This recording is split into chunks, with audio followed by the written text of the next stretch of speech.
Hey everyone, Swordsman here. Welcome to the Crimson Soccer Lounge. Come on in, my dear friends. There's a chair and a drink waiting for you. Full disclosure, the past 2 days have been really windy today. And there was so much trash being blown away that I got annoyed and picked it up out of spite. It's one of those things that I notice every time I go out for my walks. Every time I go out, I see some bit of trash that's just left in the dirt, in some tall shrubbery, or somehow hanging off a tree. And I have no idea why this happens. So much so that I feel like if I don't do it, no one else is going to do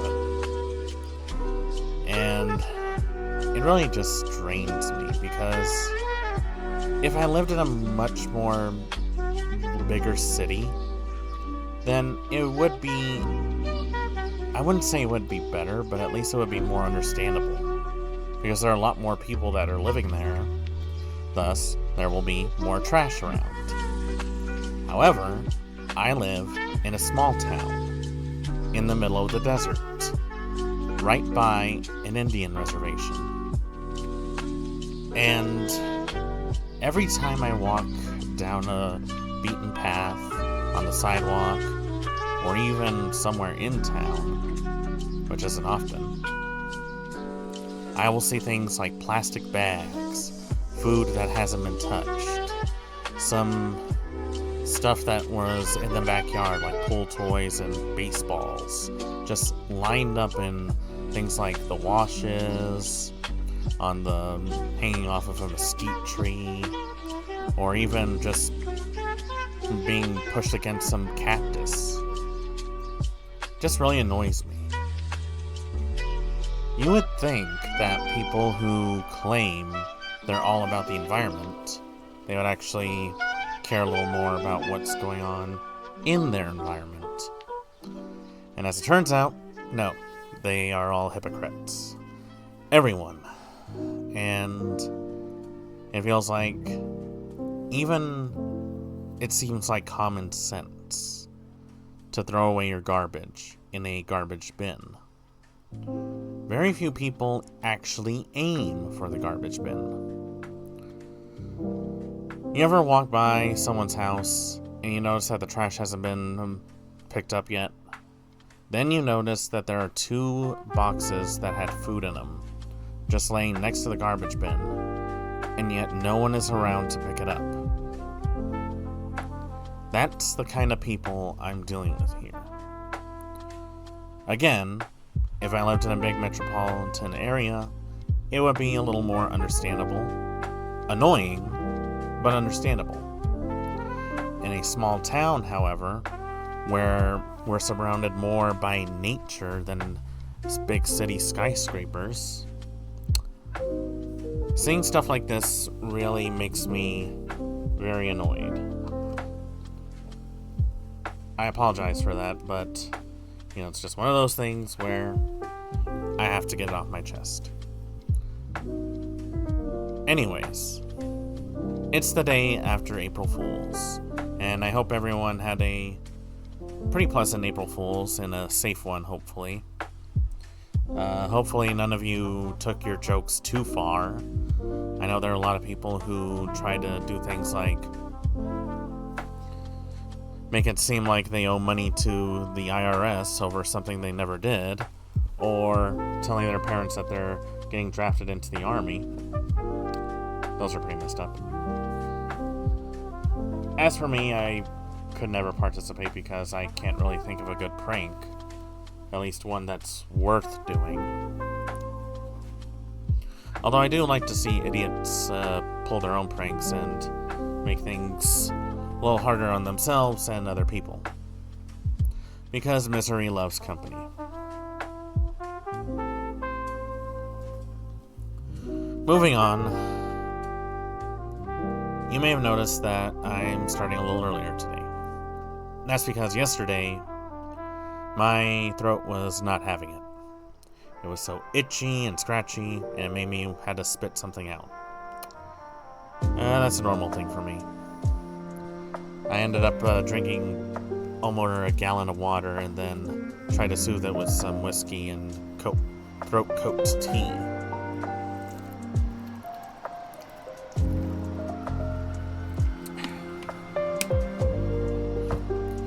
Really hard to keep your throat in check. It's always important to take vocal breaks when your streams are very, well, vocal forward. Probably the hardest thing that comes from being a streamer is knowing when it's time to take a break. Because, you want to be able to do this every day all the time. But at the same point, your body has ways of convincing you that you're stupider than you really think you are. And then when it catches you mid-stupid, it decides to make a judgment call and decide at that point it's time for the stupid to stop. Hasn't happened to me yet, but I'm willing to bet it will happen in the near future. You can probably hear it in my voice now. I think I'm still catching something right now. Streamer health is always important. In fact, general health is important. Here's the thing, just because you can doesn't mean you should, is what I'm trying to get at. So just because you think you can stream for hours and hours on end doesn't mean you should.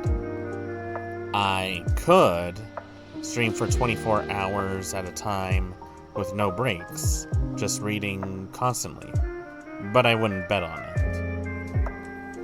I am not that much of an endurance person, and well, there's not enough coffee in the world for me to do something like that. Sorry to disappoint you kids.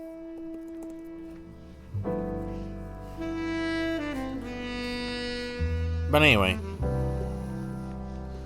I'm back, and I'm ready to get started. And we're going to go back into VODUmineko, which had a very interesting twist that I don't think any of us were expecting. As is per the case with many of Ryukishi's work, he always likes to leave twists when we least expected them. So once the kids all gathered around for dinner, Maria tells everyone that she got an umbrella from the witch Beatrice. Even more so, which was frightening enough, they found out that not only was she going to help Maria, but she wanted her to be her messenger. And that message was, she's basically putting a time limit on everyone, saying that she is about to claim everything the Ushiromiya family has. All their assets, all their homes, all their money, everything. And that she's willing to let one person have it all in exchange for solving the riddle on her painting.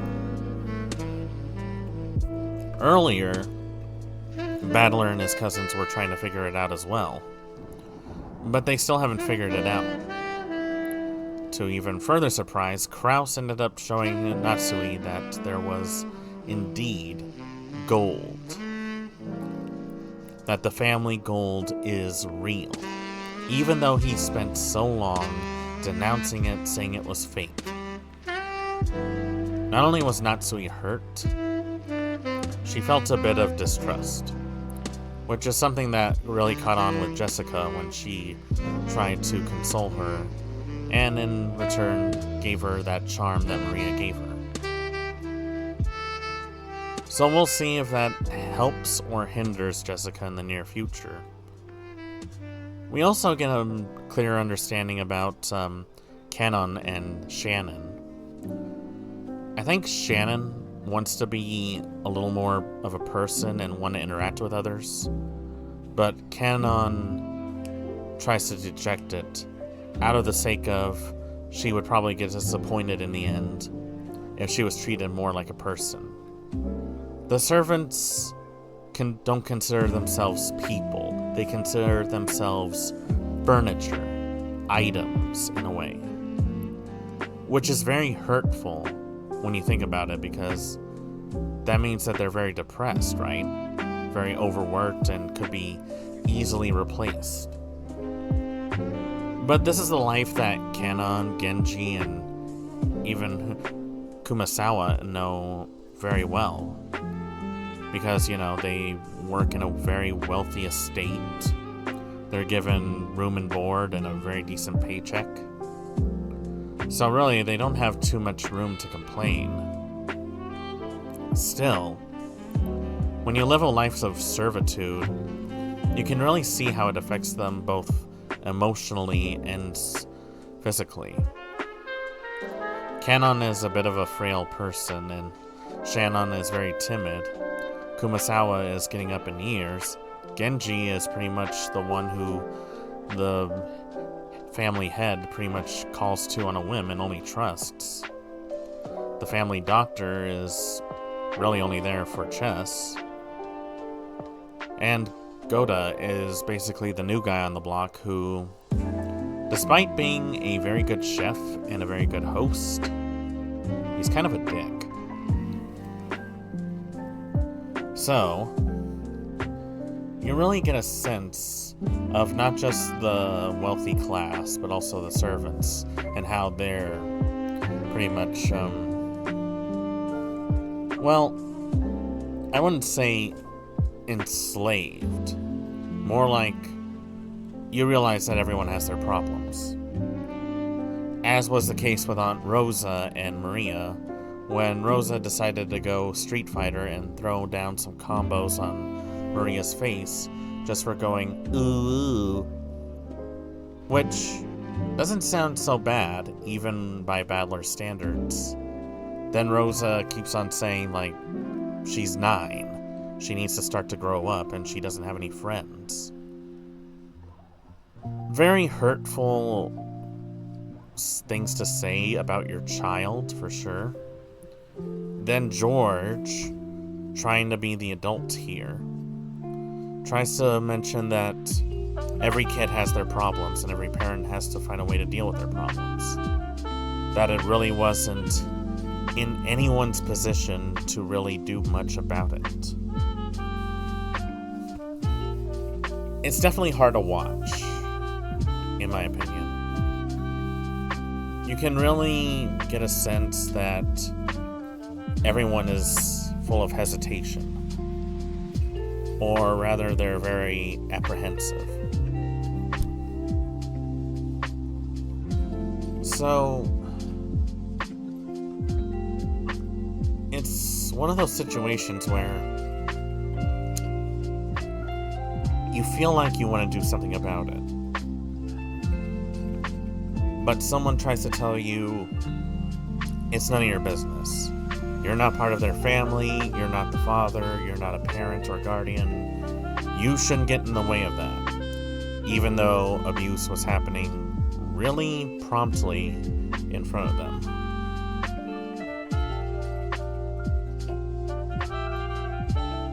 So, it's not a situation where it's all black and white, and they try to do these things to remind you that, yeah, it would be easy to help you out, but then again, it's not that easy.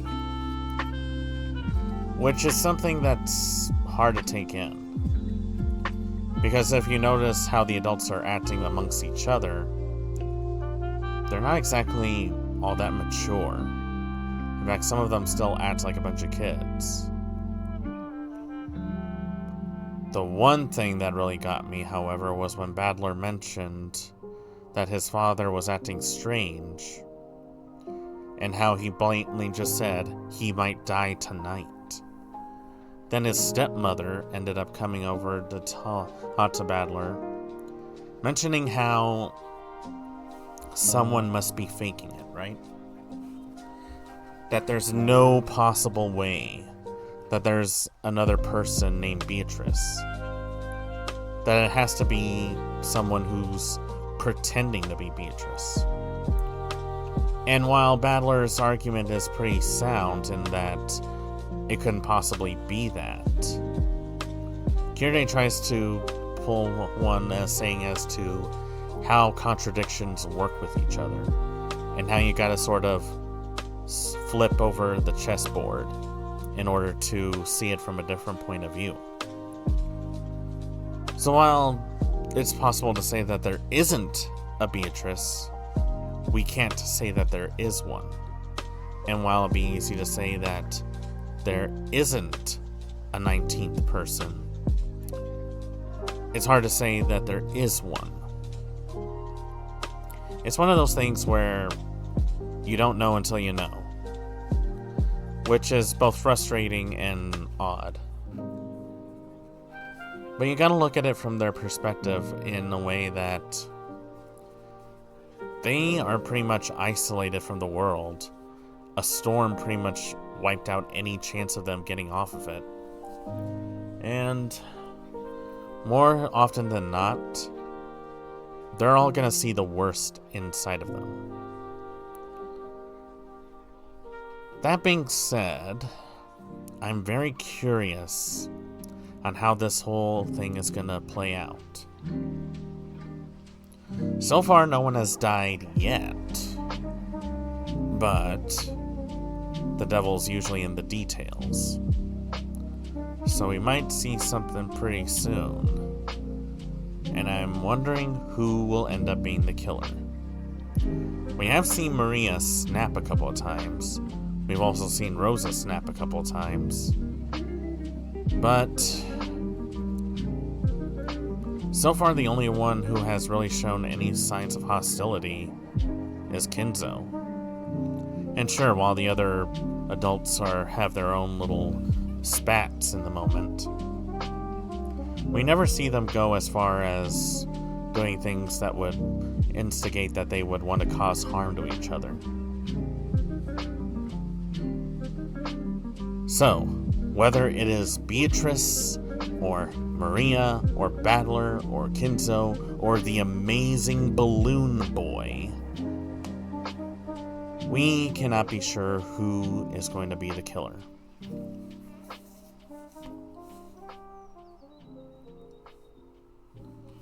I will say, though, that with my time with Umineko, it's a little hard for me to say which I prefer, either that or Higurashi.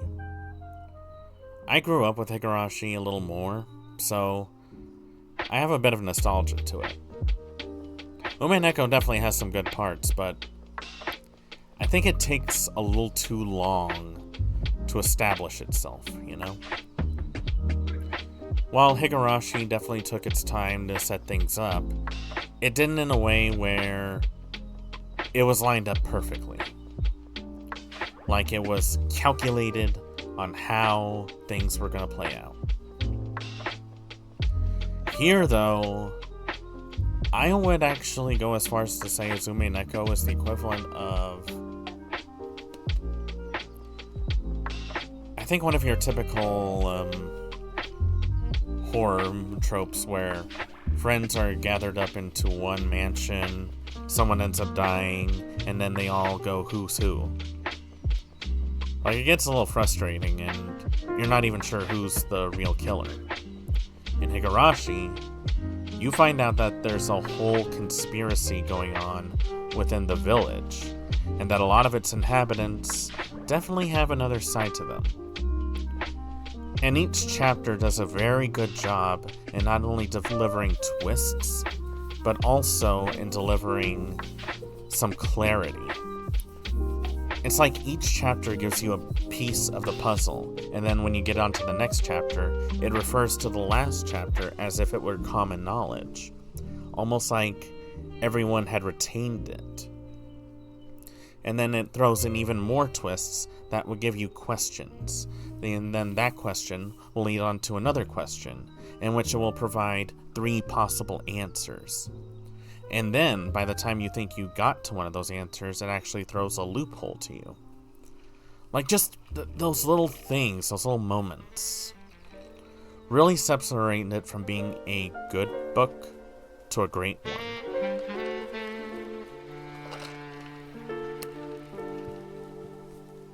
That said, I am enjoying what Umineko is offering, so I'm willing to give it the benefit of the doubt that it's going to do something that Higurashi couldn't. Will it be harder to stomach, though? We'll find out. So with that said, we're going to get started pretty quickly. We're not going to waste time. So why don't we just jump right into it and go straight into the BRB screen. We're going to take our little intermission and get ourselves ready. So, get yourself something to eat, something to drink, go to the bathroom, get some chores done. We'll be back in just a moment.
Okay, and we're back.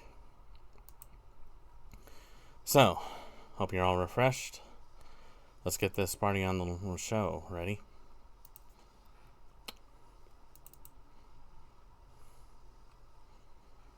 Huh. The Coffee of Andy and Lele is on sale. I don't know if I want to read that. But if enough people want it, then I suppose I can make one exception. Not exactly my favorite, though. We'll see, though. We'll see.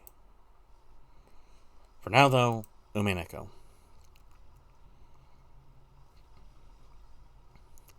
Let us see what this has in store for us. Oh, and apparently there's a merch sale for Enna merch.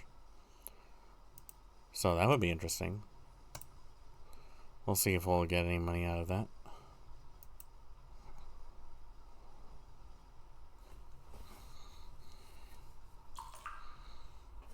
Ah, there it is. There we go.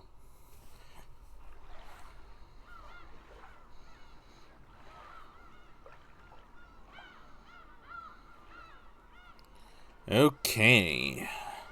Back with the seagulls. The gulls of the sea. Let's find out just what it is that Beatrice wants.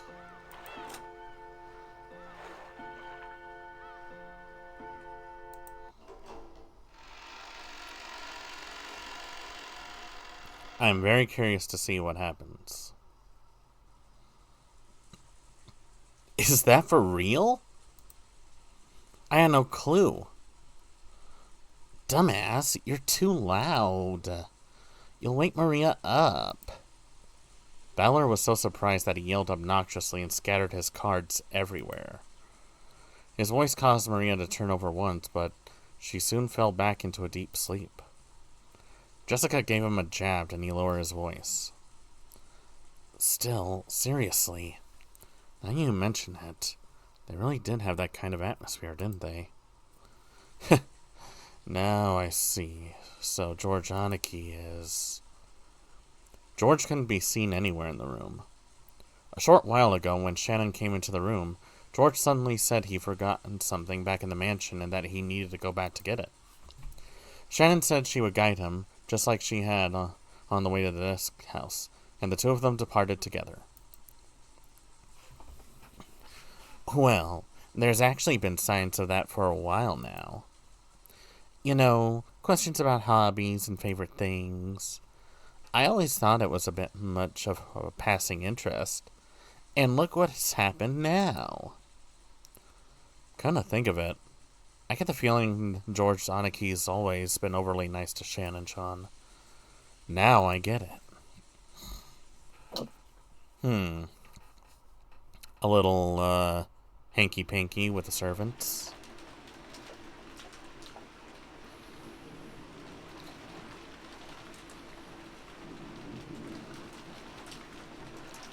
Nice rain ASMR. Seriously, I like that. According to the weather report, it looks like it'll be at its worst tonight. It also seems to last all day tomorrow, though it should get a little better. Really? Then maybe the boat won't arrive until the day after tomorrow. I hope that it doesn't interfere with your work on Monday. I already knew the typhoon would be coming beforehand. Just in case, I made sure I didn't have any plans for Monday, so it's okay. I may not look like it, but I really am the type who can plan ahead in his schedule. George puffed out his chest, acting proud. Compared to the calm appearance George always had at the oldest cousin, he now looked amusingly like a little kid. Shannon chuckled at his abrupt contrast. It's no surprise you're so well prepared, as someone who will bring prosperity to his company someday. Well, making a company prosper really is a tough job. Money isn't the only thing that's important. I learned that well when studying under my father. Making a company prosper is like owning a castle and leading your subordinates. My dad really loves reading about great leaders during the warring periods of Japan, a hobby that's probably influenced by the fact that he shares Toyotomi Hideyoshi's name. Much of his philosophy on managing businesses comes from talking about them. Did you know? Takeda Shinjin, who was feared as the leader of the strongest cavalry corps in the warring periods, started out with his troops in complete disarray, and didn't have that kind of strong leadership necessary to utilize them. Is that true? That's a little unexpected. In order to unite his troops, Shingen showed his excellent leadership in many ways. For example, when a soldier succeeded well in battle, he would immediately honor them with a medal. Normally, that kind of thing was put off until after the war, and they were all awarded at least once. He continued this diligently while on the field of battle, and immediately showed his appreciation for his troops' military exploits, motivated them in an extremely significant fashion. Huh. So you try to unite them through positive reinforcement? Interesting. Also, whenever one of his troops was brought down by an illness, he would be the first to rush up to them and care for them, and so on.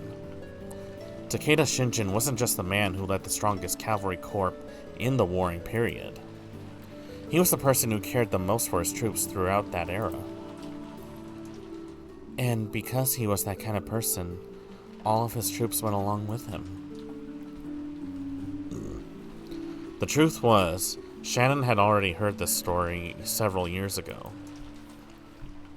But whenever a discussion of his father led to this sort of topic, George would always glow and look like he was having a great time.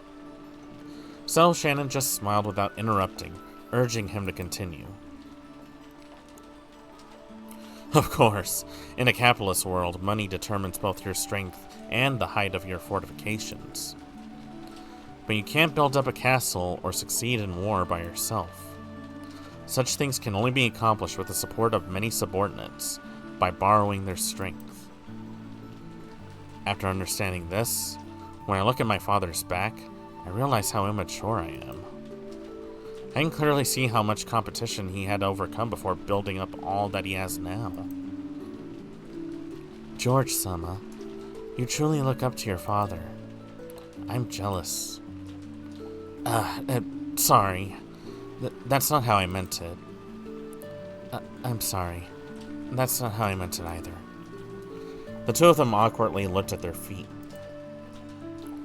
Shannon had no parents. Oh, she's an orphan. She had been brought up in an orphanage owned by Kinzo called the Fukunin House.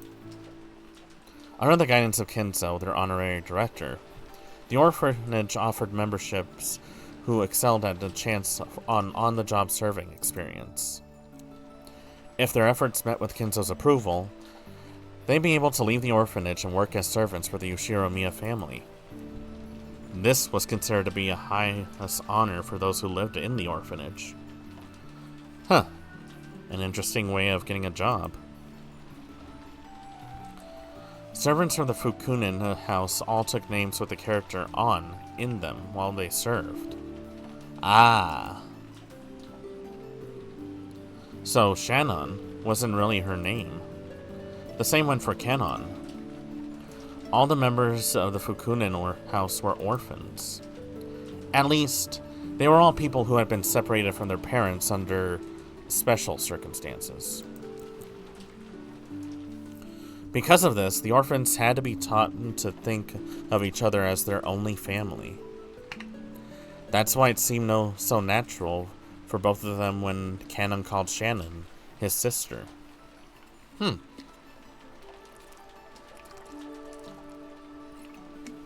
That's actually an interesting way of upbringing each other. And while both Shannon and Kenon were working in the mansion today, there were several servants possessing the "on" character in their names, such as Manon and Lennon, who often worked in a rotation schedule. However, there were not many servants who stayed with the Ushiromiya family for long. It was standard for them to quit after 3 years. So you could probably say, who had been working here for 10 years, Shannon was a notable exception to the rule.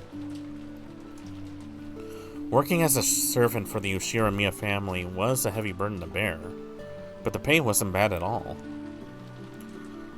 Working for a full 3 years would earn more than what was needed to enter mainstream society. Huh. So she could have gotten any job if she had just stood there for 3 and quit. That's why, even though the orphans realized what a harsh task working for the Ushiromiya family was, they still hoped to be accepted. I can see that. That actually seems like a pretty good deal. Maybe the fact that Shannon managed to continue working for 10 years wasn't because she had more willpower than the other servants.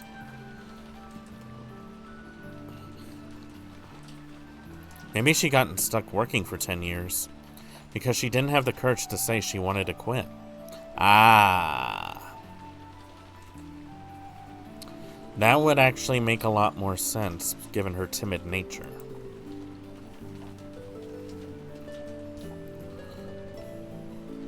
Kinzo couldn't even trust his own blood relatives, and these excellent servants sent from the Fukunin house were the only ones he could really rely on. Because of that, Kinzo would sometimes allow them to wear the family crest as servants under his direct control and have them work close to him.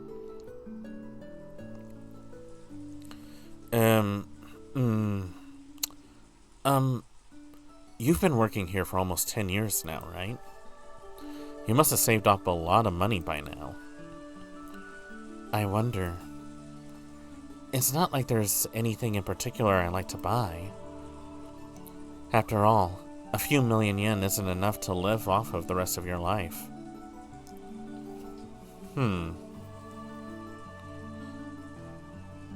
If she says a few million, that has to mean like at least 3 million yen, right?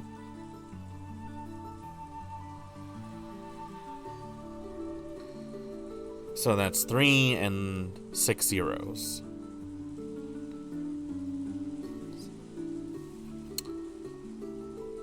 $20,211.21. Oh wait, but this is 1986. So, considering inflation, that would be a little more of around, say, $8,000. Yeah, I can see why she wouldn't be able to live off of that. So it makes sense that she would want to stay. So the reason you've been working all this time wasn't to hit some target sum? Yes, that's right. I have nowhere to go outside this mansion. And I have been getting along well with Milady and the other servants. The madam does scold me sometimes, but caring for the roses and cleaning the mansion is fun. But that can't be your entire life, Shannon. No, Sayo-chan. Oh, she blushed when she got said her real name. Shannon cast her eyes downwards when she heard her real name. She understood what George was trying to say and fell silent. There's something I've learned as I continue to study, even after becoming an adult and a full-fledged member of society. A human's life is not as monotonous or short as we thought when we were kids. All school-age kids have certain fears they can't shake. They wonder whether they will live the rest of their lives like sleepy classes after a monotonous and boring school day, spending their time in a carefree laziness without anything interesting happening until it's all over. However, life's only like that for underage students. Compared to a human's life, the time they spend as students is nothing more than a blink of an eye. A period where they break through the shells of their immaturity. Inside of the shell might be a hot, suffocating, and boring world. But the world beyond that shell is vast and filled with limitless possibilities. That is true.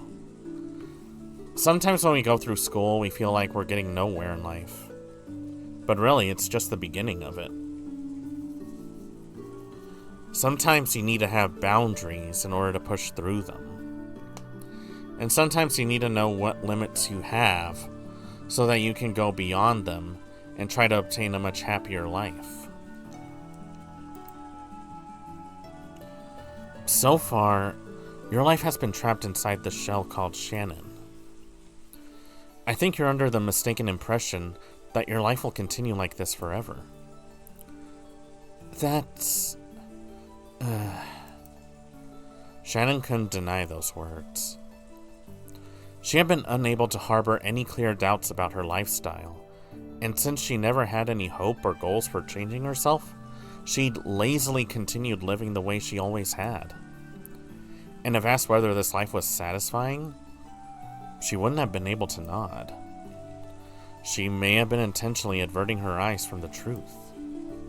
Without George's admonishments, she would have continued pretending not to notice as her real life slipped away bit by bit, neglected.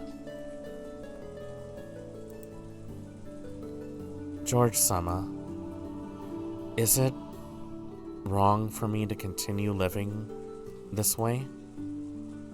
Yeah, it is. Oh, and by the way, didn't you break one of your own rules just now? George immediately gave a strict answer, then broke out into a mischievous smile. Shannon already knew what she was being chid for, and she hung her head again, apparently embarrassed. Didn't you promise not to use Sama when the two of us are alone? I couldn't obey that as a promise. But if it was an order, I would have obeyed it. Because I'm furniture. Then it's an order. Yes. Certainly, George-san. Oh. Shannon hung her head, her face red. She said George's name again, this time following it with san. Yes, that's fine, Sayo-chan. George smiled at Shannon, no, Sayo, to praise her small act of bravery. This short exchange alone made it clear how far back their relationship must have stretched. For a long while, the two talked as if the weather raging about them didn't even enter their thoughts. They talked about the many memories they built during their relationship that no one else knew about. Every once in a while, a flash of lightning would attempt to interrupt them, but this could sully neither the roses nor the time they spent blushing at each other. Oh, George is falling in love with the maid? This just got interesting.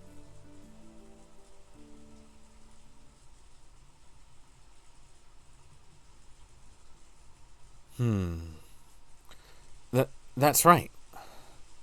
I have something I wanted to show you. What could it be? George, who had been speaking eloquently, suddenly started to stutter. Watching him, Shannon seemed to guess something. George timidly searched through his pockets. Something caught in the depths of his pocket, and just like the stuttering George, it took a while to get out. Oh boy. Is this what I think it is?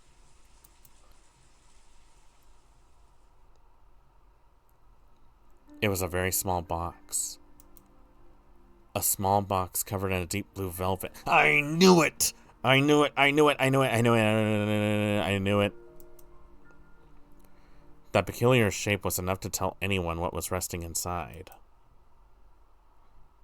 Shannon had prepared her heart somewhat, certain beforehand that this was what he'd been planning. But even so, when she actually saw it, she couldn't avoid blushing once more. George opened up the small box and took something out of it, and held it out for Shannon to take. I want you to take this. I couldn't accept something so valuable. You can't take it? No, I'm unworthy of such a thing. Sayo, this isn't a request. It's an order. Take this ring, okay? If it's an order, I cannot disobey. Yeah, that's right. Well done. Shannon, not wanting to show her bright red face, timidly accepted the ring from George's hand while still staring at the ground. That ring wasn't a simple accessory. It was a noble object, meant since ancient times to be offered to a special wonder woman under special circumstances. Therefore, while George couldn't order her to take it, he could not order anything beyond that. Anything beyond that would depend, not on an order, but on on Sayo's own will. So, from here on out, I'm not ordering you anymore. Sayo, I want you to give me your answer by tomorrow, without using words.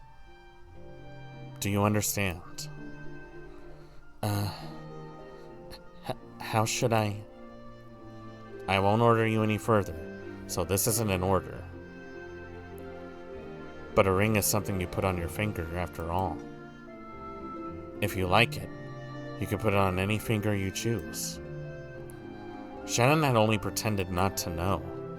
She already understood what her heart wanted to do. But she was standing at a huge crossroads of her life. Look how late it's gotten. Let's call it a day. George turned away from Shannon, acting a bit bluntly. I could probably order you to wear it on your left hand.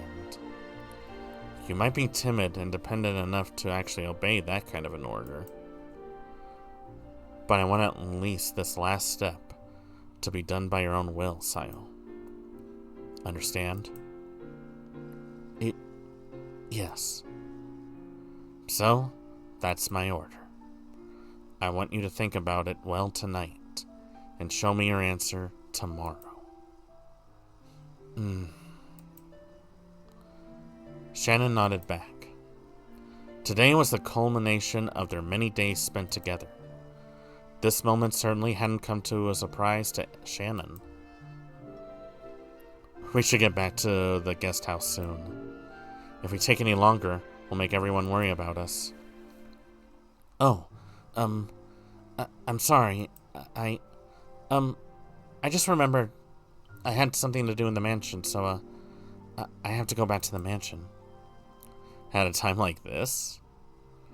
Is that true?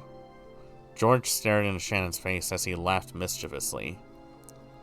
He definitely saw through Shannon's lie. However, when he saw how she felt, he could sort of understand that she might be so embarrassed that she'd want to be alone. So, because George realized the meaning behind Shannon's lie, he accepted it. Damn it, they should have kissed. She better say yes. No! I hate that glass breaking. It's 11. Ooh. It's so close to midnight. How was that for a marriage proposal, huh?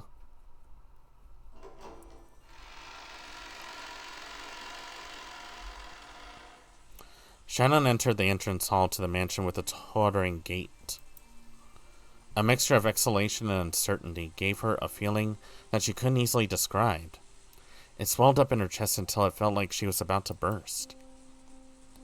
After stopping for a second in front of the servant room to take a deep breath and calm her heart, she opened the door.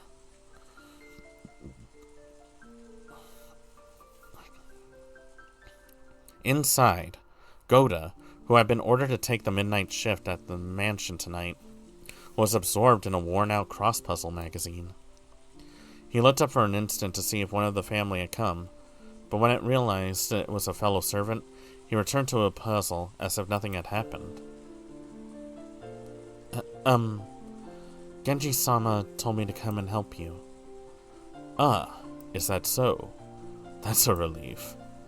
I was just about to go check that mansion was fully locked up, but I felt uneasy about leaving this room unmanned. After all, Kraus-sama and the others meeting looked as though it will continue for quite some time. They might request some tea at any moment. That's true. Then, what shall we do? Should I watch over... In that case, forgive me, Shannon, but I'll ask that you patrol the mansion. Oh, come on! I will still stay here awaiting the family's orders. Yes. God, he's really such a dick. Shannon was slightly disgusted. I would be too. I would tell him off like that. Don't just accept it. Even though she'd come here to help out as a favor, she was casually being forced to do the job of the person actually on duty. Furthermore, after one-sidedly forcing the task on her, Goda returned to his magazine once again and became immersed in his crossword puzzle. Shannon bowed her head as a token sign of respect for her elder, and then left the room to patrol the mansion. Thanks to her being a bit ticked off, she managed to suppress that floaty feeling she had been having until just now. And anyway, she couldn't let Genji or Kanon see her looking like this. She wanted a little time to herself until her heart calmed down. So, maybe going on patrol wouldn't be so bad. Unless... She began to hear the tumultuous voices of the family discussion coming from the dining hall. Someone was speaking at great length, only to be interrupted by someone else.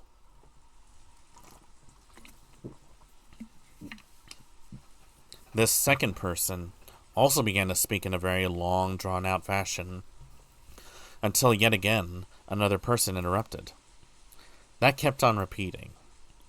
It was as though their displeasure was seeping out through their voices. You know, I think I've mentioned this before, but sometimes money can really bring out the devil in you.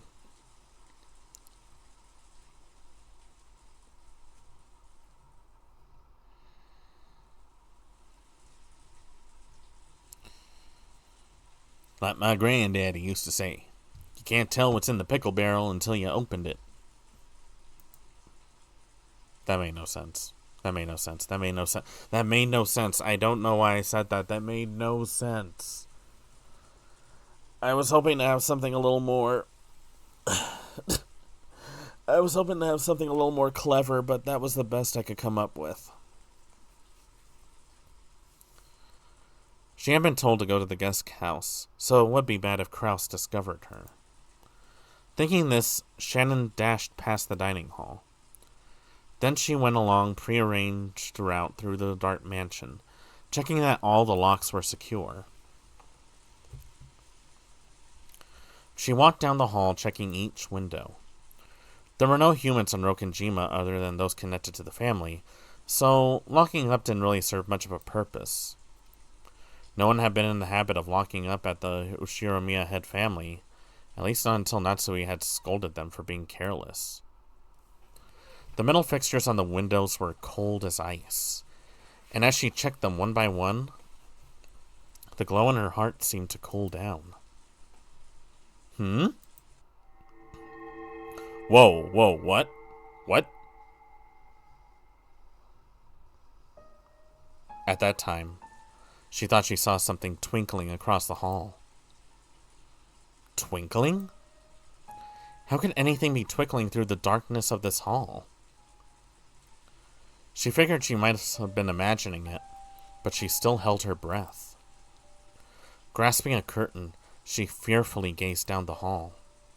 However, other than the occasional crack of thunder brightening the hallways, she was unable to glimpse at any flickering again. It must have been her imagination, after all. Maybe her heart was so agitated that she'd seen something that didn't even exist. Shannon went back to checking the windows. However, a certain unnerving memory was resurrected in the back of her mind. It was that ghost story that had been passed down among the servants who served the Ushiromiya head family. The mansion had two different masters, one of the day and one of the night. Beatrice, the master of the night, would sometimes fly around the mansion in the form of sparkling butterflies. I kind of like that. Master of the night. Butterflies, huh? Very interesting. That was the story. Come to think of it, didn't Kenon-kun once said he'd seen something in his own eyes? Though he got sulky when I said I must have been imagining it earlier, and I refused to believe him. Could it possibly be true? The roar of the thunder gave no answer. I would just pack up all my bags and get out of that mansion as soon as possible. I would risk swimming for it if I had to.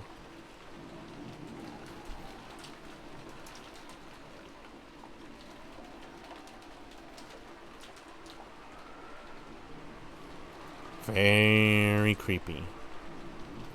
Very creepy.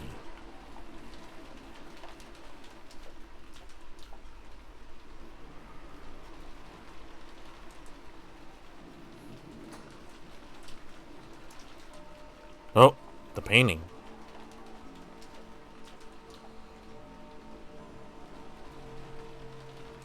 Huh?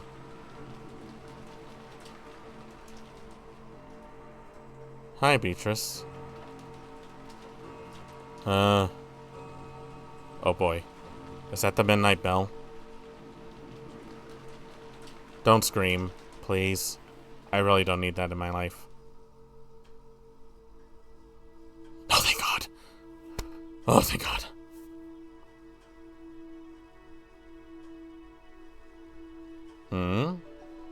What's going on? Are they all not saying anything? Wait, Shannon's there too. Then Goda. Then Kanon. Genji. Kumebara. The doctor, Nanjo. George. Battler and Jessica. But what... Kinzo.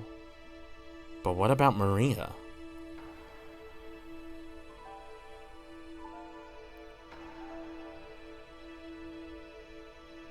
Hmm?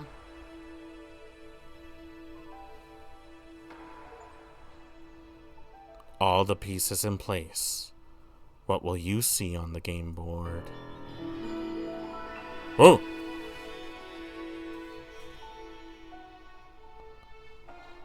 Let the games begin.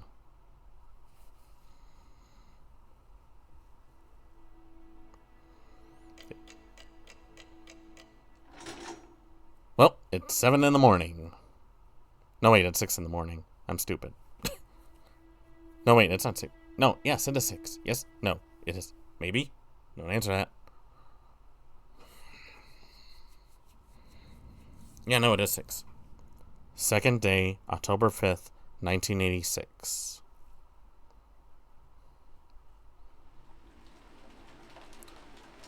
Genji tightened his bow tie and looked outside through a crack in the curtains. Maybe the rain had died down a tiny bit since the previous night. But the thick rain clouds didn't seem like they'd be letting any trace of morning sun get by. The morning was dim and far from refreshing. It appears that it will last all day after all. Sorry for keeping you waiting, Genji-sama. Kanon finished checking his appearance and exited the washroom. On their normal schedule, it was rare for anyone to have suffered going straight from a midnight shift to an early morning shift.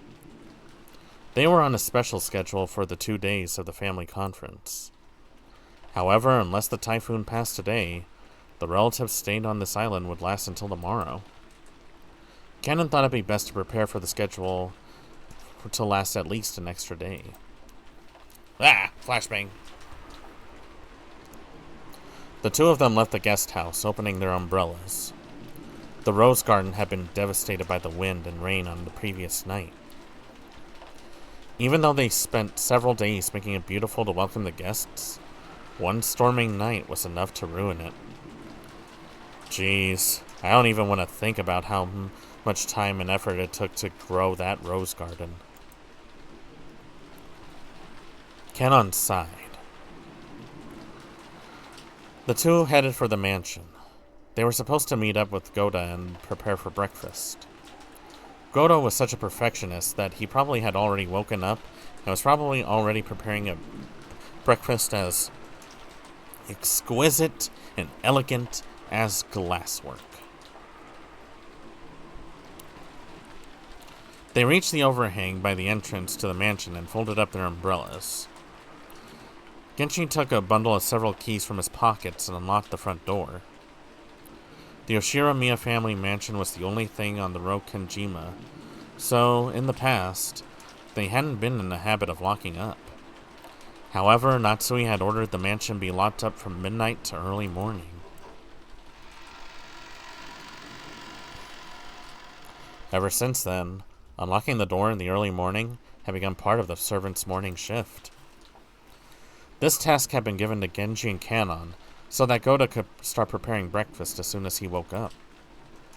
Silence had fallen in the mansion, giving the impression that the mansion itself was still asleep. I mean, it's still 6 a.m., so I would guess it would be. I would be one to argue that it should be a crime to wake up before 8 a.m. That's my 2 bits on the issue.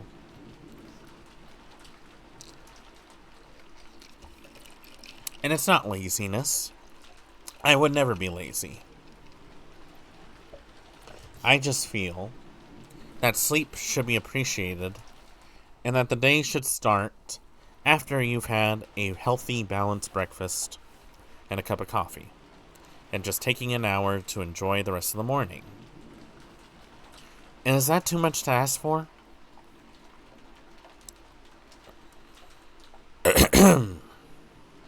Well then, let us begin the morning chores. Yes, sir. The two of them split up and began opening the curtains throughout the mansion. If the curtains stayed closed, the mansion would remain enveloped in faint darkness, as though it was still trapped in the previous night. Following a well-rehearsed procedure, Kanna went around the mansion, opening the curtains for one window after another without having to retrace his steps once. Even with this horrible weather, drawing the curtains made it feel just a little bit like morning. While doing that, he passed in front of the kitchen. Even though he hadn't smelled anything yet, his stomach started to ache for some of Goda's prized cooking. Good morning. He tried to greet Goda, who should have been getting breakfast ready, but Goda was nowhere to be seen. The kitchen was darkly lit, and not only were there not any curtains open, but the fan wasn't even running. It was still cold, and without any traces of a fire being lit, so of course there was no signs of breakfast being made either. Though it would have been inexcusable, perhaps Goda must have overslept. Even servants are only human. They sometimes sleep in and show up late. In the rare case that such a thing happens, it's part of a servant's code to hide the unsightly seen before anyone notices, smoothly covering it up, and make sure the family never realizes that anything has gone wrong. That's a little sketchy. Cannon took the receiver of the phone that had been fitted to the wall and dialed the number for the extension line in the servant's sleeping room. He couldn't hear the sound, that characteristic sound of a dial tone. Cannon tried picking up the receiver again, but even so, he couldn't hear the usual dial tone. He tried dialing again, but it apparently had no effect. Could the lightning last night have damaged some of the machine, breaking the extension line? The equipment in the mansion was all worn out. Cannon fully understood that even the smallest thing could have caused it to break down. He gave up trying to wake up Goda with the phone and dashed over to the servant's sleeping room. They're going to find a dead body, aren't they? It's going to be a dead body.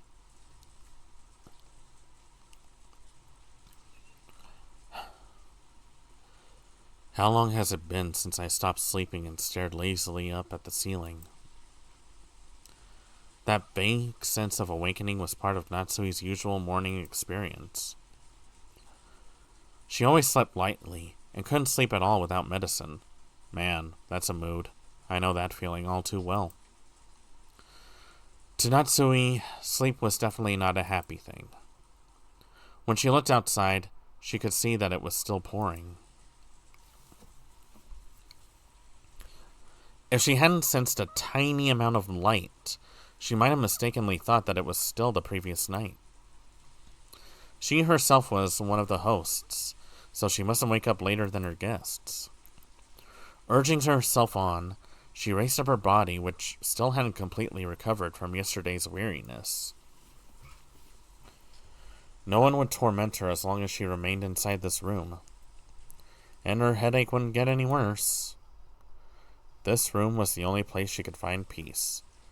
Jeez. Is Natsui me? Because even I don't like leaving my room most days. So when she left, it meant returning to the world where her husband's siblings kept trying to stab each other in the back. In that case, wouldn't it be better to just stay locked up in this room forever? Man, that's a mood.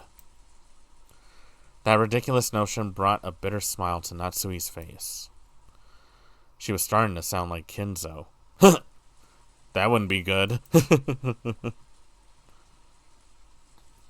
Though she often complained about Kinzo staying locked up in his own room and refusing to attend to everyone else, the truth was that she longed to do the same. Natsui gave her head a small shake, and her fantasy was replaced by the reawakening of her usual headache.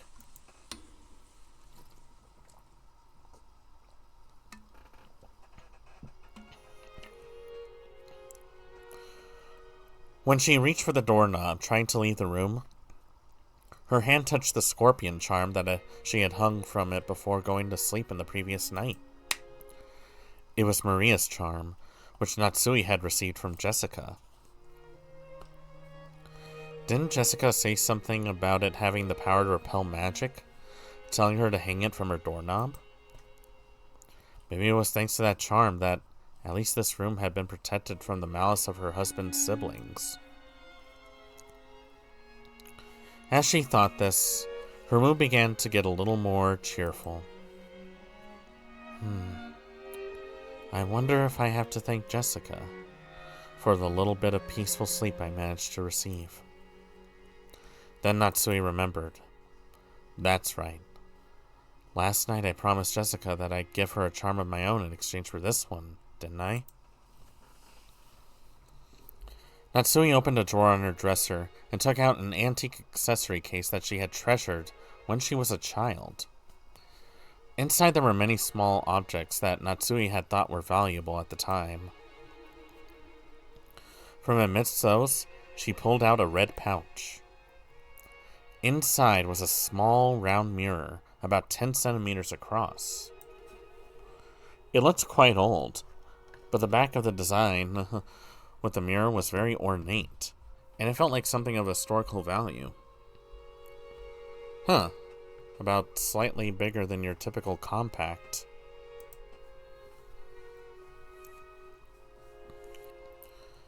At the very least, it seemed much more authentic than the other charm, which looked like a plastic scorpion keychain. She heard that it was this spiritual mirror for warding off evil spirits, and she had been given it especially by her grandmother when her grandfather's mementos had been distributed. It had been long believed that long ago, a strange power resided within this mirror. Perhaps some people thought it could reflect calamity and malice in the same way it reflected light. Natsui returned the mirror into its pouch. It would probably be a fitting object to hand over to Jessica. I think it would be a nice gesture. Just as she was placing it in her pocket, the sound of someone knocking on the door suddenly echoed throughout the room. Yes? Good morning, madam. It's Genji. My apologies for waking you up so early. I'm coming now. What is it? No servant had ever come by to her this early in the morning, nor had they ever come to wake her up in person. Perhaps something bad has happened. Maybe some fatal oversight had been made while preparing breakfast. Something that would shame the household in front of their guests. Natsui took a deep breath for anticipation for whatever troubles she was about to hear of.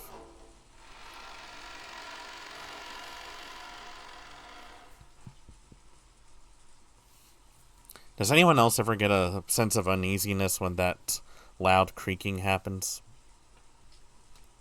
Or is it just me? It might be just me. When she opened the door, Genji once again gave a morning greeting while bowing deeply. Natsui tentatively responded. Good morning. Did something happen?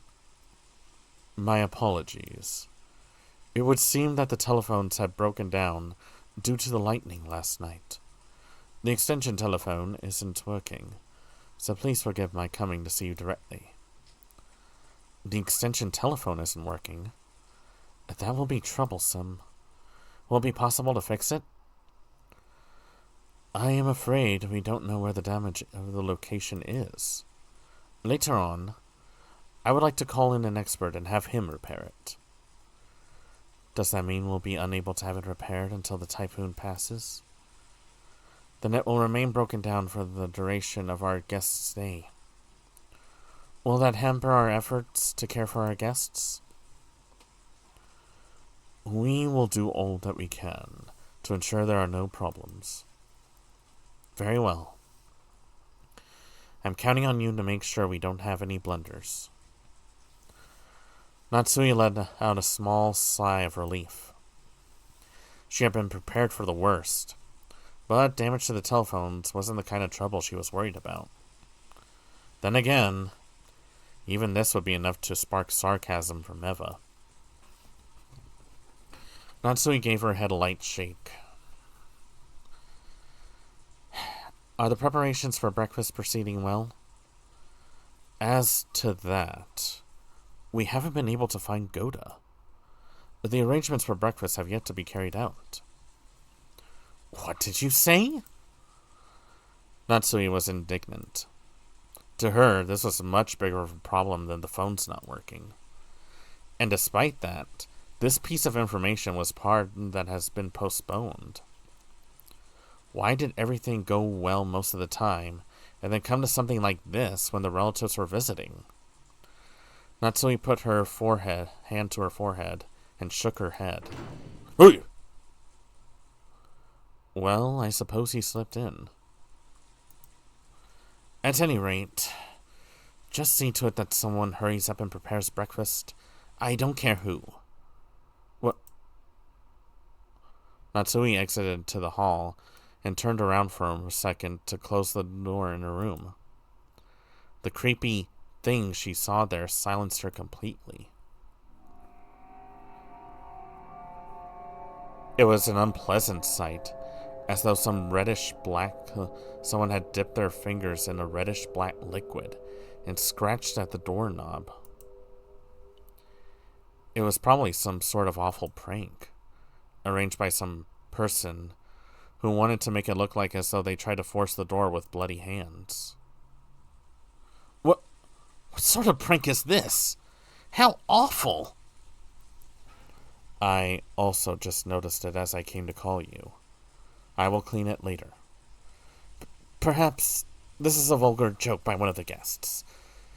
Disgusting. Truly disgusting. Who in the world would pull such a childish and disgusting prank? Natsui had a pretty good idea, but of course there was no proof. So even if she pushed the issue, it would just seem as though she was making a fuss about nothing.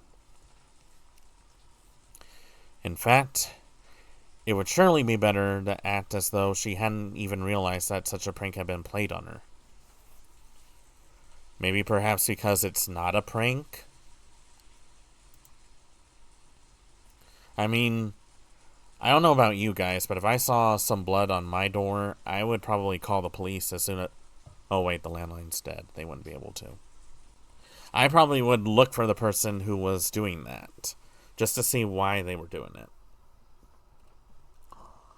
Is it the safest decision? Probably not. Natsui gave the order to have it cleaned and headed off to the parlor with a squeak of her heels.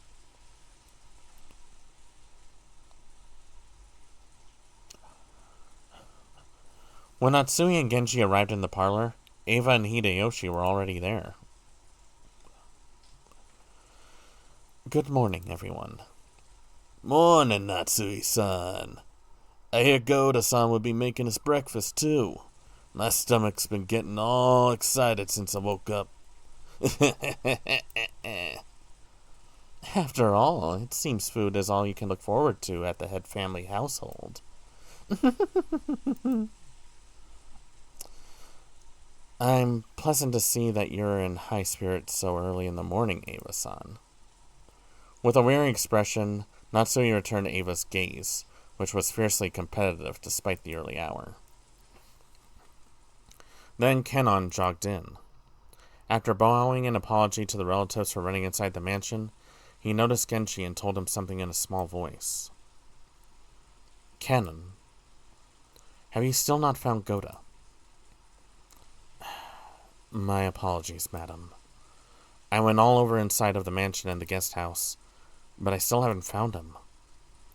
Where in the world has he gone? At any rate, breakfast is a higher priority than finding Goda right now. Is it? I mean, well, to be fair, skipping breakfast is never a good idea. I mean, it is the most important meal of the day for a reason.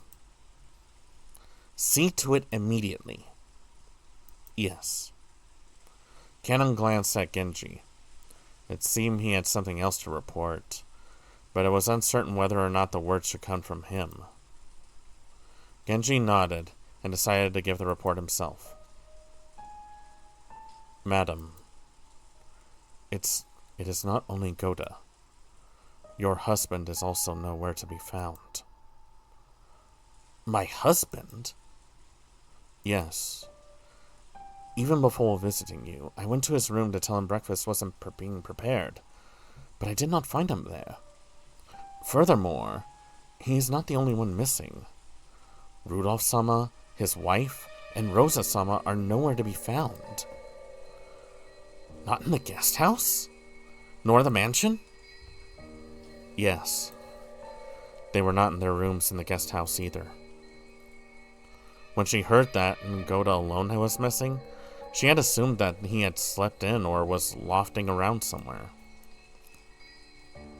However, now that she learned that several of her relatives were nowhere to be seen, she began to take a slightly more optimistic view. Could last night's family conference have continued up all night, up until the present moment? If so, they might have wanted to cool their heads after being shut in a stuffy room, going out for walks on their own through the rain. The part of cooling off their heads really sounded like something Kraus would say. Goda had probably been summoned to accompany them and aided in some way. Goda was not a man who lost track of time. He had to understand that the preparations for breakfast would be hindered if he did not return. However, maybe the family conference had continued until this very moment, with an atmosphere that would make it hard for anyone to slip out. Yes, that theory would be quite convincing for Natsui. She remembered the illusion she felt that this morning, as though the previous night had never ended. When she learned that the feeling wasn't just an illusion, she once again took a deep, weary breath. After all, that banquet of filthy vultures circling around Kenzo's property was still going on.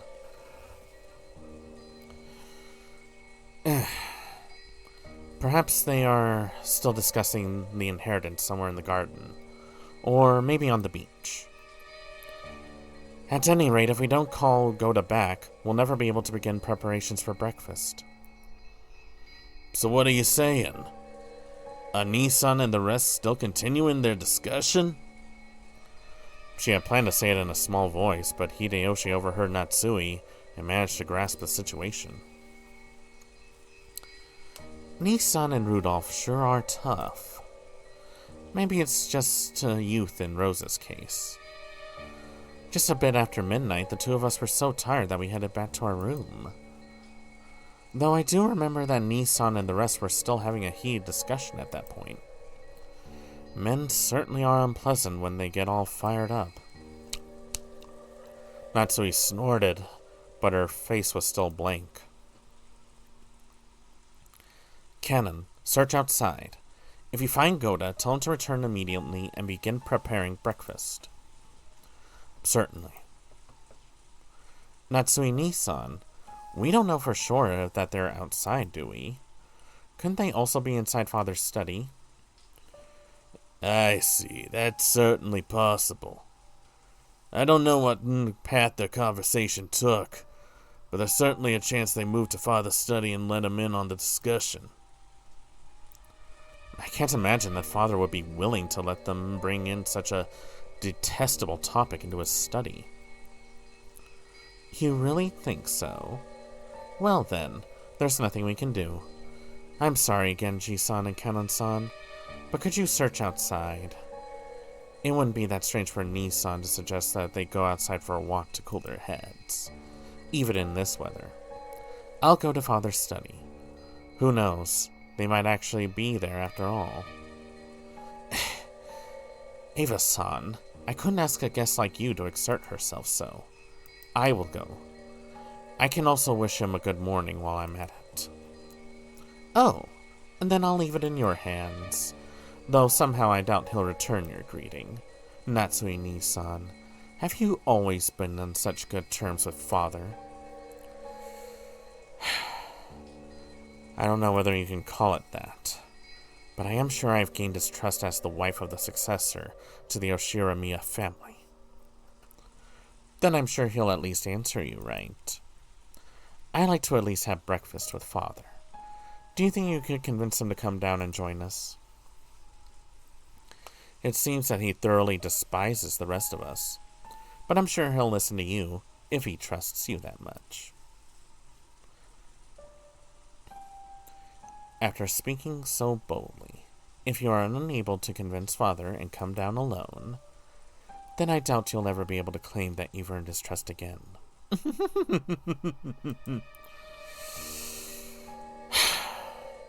I am not confident, but I will try. Natsui responded, looking discouraged. However, knowing Kinzo's temperament, she had absolutely no confidence in her ability to bring him out. Eva was clearly mocking her, confident that Natsui wouldn't be able to get Kinzo to come down. But even so, Natsui would lose face if she gave up, saying it was impossible and letting Eva go up instead. Eva's mean-spirited and unreasonable demand made Natsui clench her fists slightly. Knock that bitch out. Do it. When Genji realized this, he softly spoke over to her shoulder. Madam, please take this, if you would. And this is... Genji handed Natsui a sparkling gold key of ornate design. Oh? It was the key to Kinzo's study. The study had an autolock and couldn't be unlocked as long as Kinzo forbade entrance. However, since Genji was especially trusted by Kinzo, he was allowed to carry a key to that door. But if this key is used, won't you also receive the blame? When the master is sleeping deeply, simply knocking on the door will not suffice. And it would be more difficult to persuade the master to leave his room if you must talk through the door. Please use this. Genji. Until now, Natsui had thought Genji as a cold servant who wouldn't do anything for her, since he worked directly under Kinzo.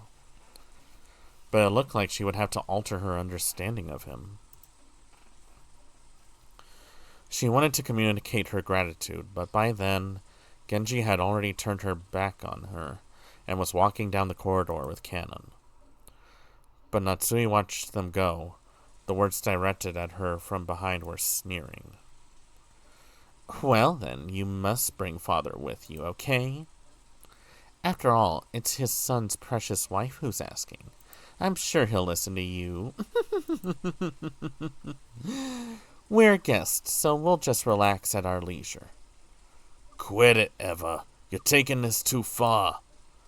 Sorry, Natsui-ni-san, but we're counting on you to deal with Father.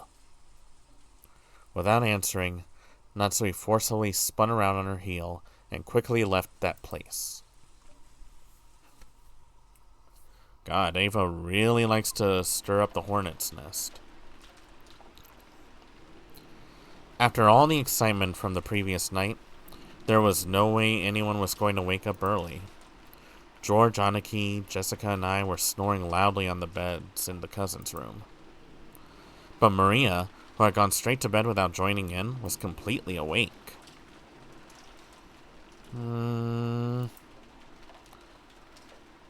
As she rubbed her sleepy eyes and looked around, she was met with the loud snoring of the other three cousins. For a while, Maria had to think about what had happened. After that, she realized her mother wasn't with her, and she quickly got lonely. Maria left the cousins' room, trying to head to the room that had been arranged for her and her mother. Paying no heed to the three who were sleeping soundly, she slammed the door shut. Damn, she's pissed. In response, Battler mumbled and rolled over in his sleep, but it wasn't enough to wake him up. After a while, Maria returned, once again opening the door with a lively bang. When she had left the room, her face had been sleepy, but now that she was back, she looked irritated.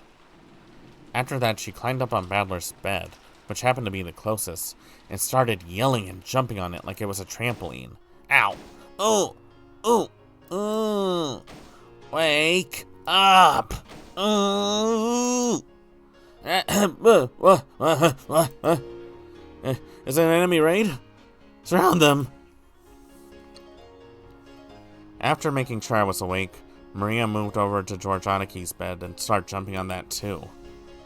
In that manner, the three of us were all greeted with an extremely pleasant awakening. Thanks for waking us up, Maria-chan. You stopped us from sleeping in after that late night. If only you could have been a little more gentle about it. Georgie-san, you really are an adult. I respect that. It'll be 7 soon. Well, it's not really a bad time to wake up.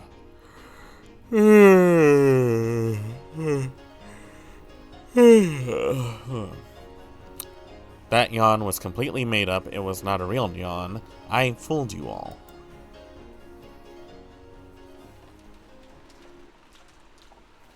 Oh, Mama's not here. Oh. Aunt Rosa? She was in her room. I wonder if she's already woken up and gone to the mansion. Not here. Ooh. Mama. Maria kept groaning, ooh, and looked unhappy.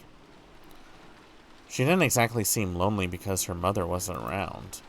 It was more like she was irritated and thrown off balance because her mother wasn't where she expected. If we could just tell her where her mother was, that alone would probably be enough to calm her down. But unfortunately, we had no way of knowing where Aunt Rosa was, except that she wasn't here.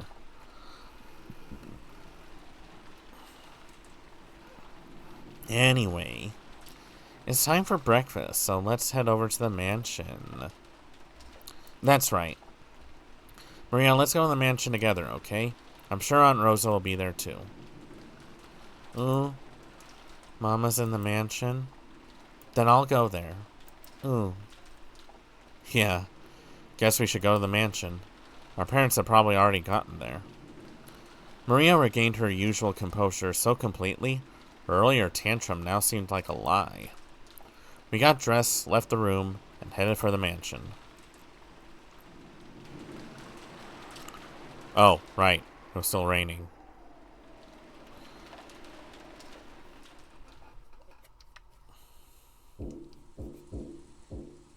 Who is it? Once more, there was a knocking sound on the study door. But there was no answer. He seems to still be sleeping. I could not wake him. If she went back downstairs and said something like that, Ava probably would be amused and triumphant. And even putting Ava aside, it was problematic that Kinzo had stayed shut away during the entire once-a-year conference, not even coming down to greet anyone. Even the family head, no, especially the family head, couldn't fail to make an appearance. I wonder if I can convince him myself. Natsui readied herself and used the key she borrowed from Genji to open the door. That's a bad idea.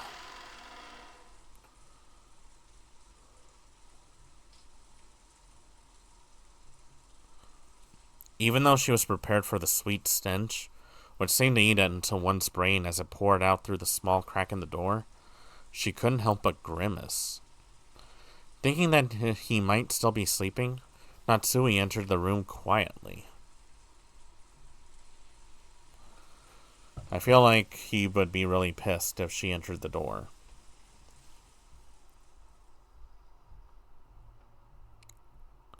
When she did, Kenzo was already awake, looking down out of the window.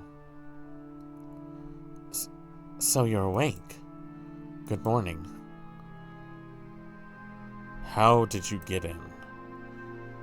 Kenzo spoke with his back still facing her. His voice was not harsh, but calm, and Natsui was slightly reassured. However, though he was awake, he wouldn't have ignored all that knocking if he was in a good mood. Natsui wasn't able to relax. My sincere apologies. I asked Genji-san and he allowed me to borrow the key to the study. Oh, Genji did. If my friend thought it was that important, then I have no choice but to listen. So then, what business do you have with me? Well, breakfast will be ready soon, and I would greatly appreciate it if you would join us. I will eat here. Have it brought here like always. But Father, this family conference happens only once a year. Please at least let them see your face. Go back downstairs. Are you asking me to join in as they discuss how to chew up my inheritance after I die? How foolish. Let them speak of such matters as much as they please without me. And if that's what you call a family conference, it's hardly worth leaving my room for it. I am busy. Do not bother me. His last words carried the threat that any further questions would not be appreciated. Natsui realized that any further pleas would finally bring his wrath down upon her. She didn't look forward to facing Ava's sarcasm, but there was nothing more Natsui could do. Is that so? Understood. I'm sure everyone will be sorry to hear it, but I will tell them. Natsui decided to give up. Bowing silently, she tried to leave the room before Kinzo's spasmodic temper could flare up. As she did, Kinzo spoke to her. His voice was so calm and gentle, it felt like it came from an entirely different person. Oh? Natsui. It has been quite some time since you married into the Ushiromiya family.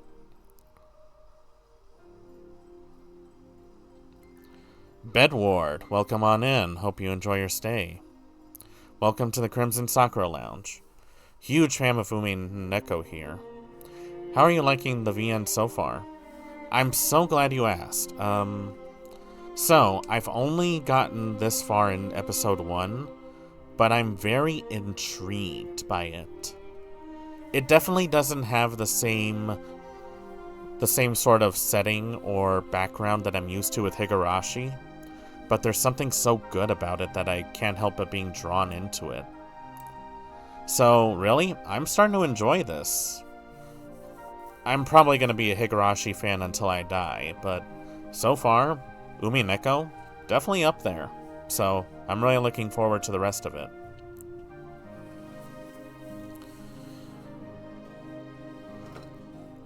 Yes. It has been many years since I was first permitted to bear the name Uroshima. Do you sometimes long for your previous family? No. Marriage means abandoning your birth family. I am Ushiromiya Natsui. The Ushiromiya family is the only family I can come home to, the only one I am fond of. She truly wasn't exaggerating. Such was the resolve she felt when she applied the Ushiromiya family name to herself. And that's precisely why she was so saddened when her husband didn't treat her like an Ushiromiya, leaving her to race about in vain.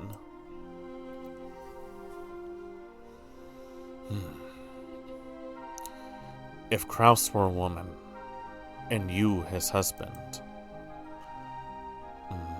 No, I won't say that. What do you mean by that, Father?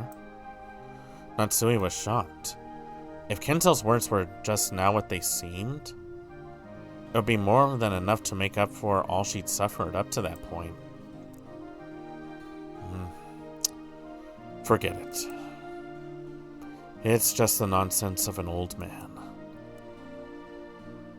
Kinzo once again faced away from her. He told her to forget it, but Natsui couldn't help feeling a warmth in her heart. Father, even though I, Natsui, am not connected to you by blood, I am still your daughter. I will most assuredly see to it that your honor and glory and everything that you left behind are protected.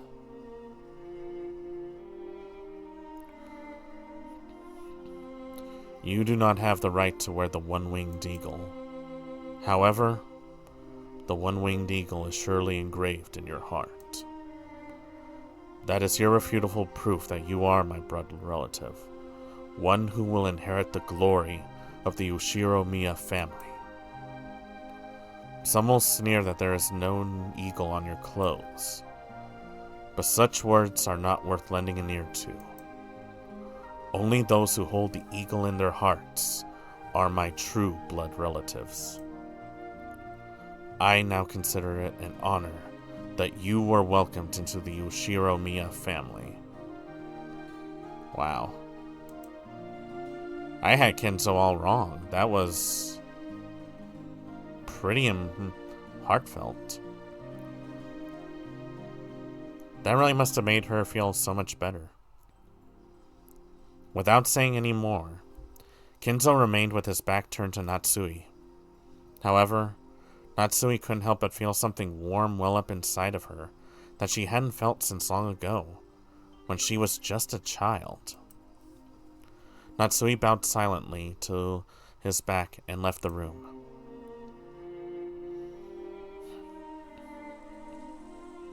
Ah, good timing. How is father? You were taking so long, so I came to check. When Natsui left the study, she saw Eva climbing the stairs, and their eyes met. Eva was smirking unpleasantly, thinking Natsui would grudgingly leave after failing to convince Kenzo. However, the way Natsui was now, such a frivolous laugh would not disturb her. She was not permitted to wear the family crest on her clothing, but she was permitted to wear it in her heart. So she spoke calmly, clearly, and confidently, with the dignity of the one who would protect the Ushiro-miya family's glory. Father said he would not join in on the family conference. He says he has no interest in discussing such obscene matters. I figured you'd say something like that. If you failed to persuade Father, just say so. How pitiful. I'm beginning to see why Father lamented you so. What do you mean by that? Natsui did not answer. Just as Kenzo had done earlier, she showed Eva her back as she headed down the stairs. Eva finally realized that she was being made fun of, that something had happened to quickly bolster Natsui's confidence. Even so, she didn't apparently have the courage to risk Kenzo's wrath. Unable to even knock on the door, she could only click her tongue, make a motion as though scratching at it, and follow after Natsui. So, were Nissan and the rest there? Did you ask Father about them? I didn't get a chance to ask, but they were not in his study. Father would never let them into his room to discuss such a lowly topic, so it's unlikely he knows where they went. Let us go downstairs and wait for the servants to return from their search. Breakfast may be late, but how would you like some tea, Eva-san? That would be fine. Eva couldn't hide her confusion at the complete difference in Natsui's attitude. She was acting so boldly that, while Eva hated to admit it, she even had a sense of dignity about her. Unable to find any fault with anything, Eva could only follow Natsui back to the parlor. Heh! So much for trying to get under her skin, Eva. You really need to up your game now, girl.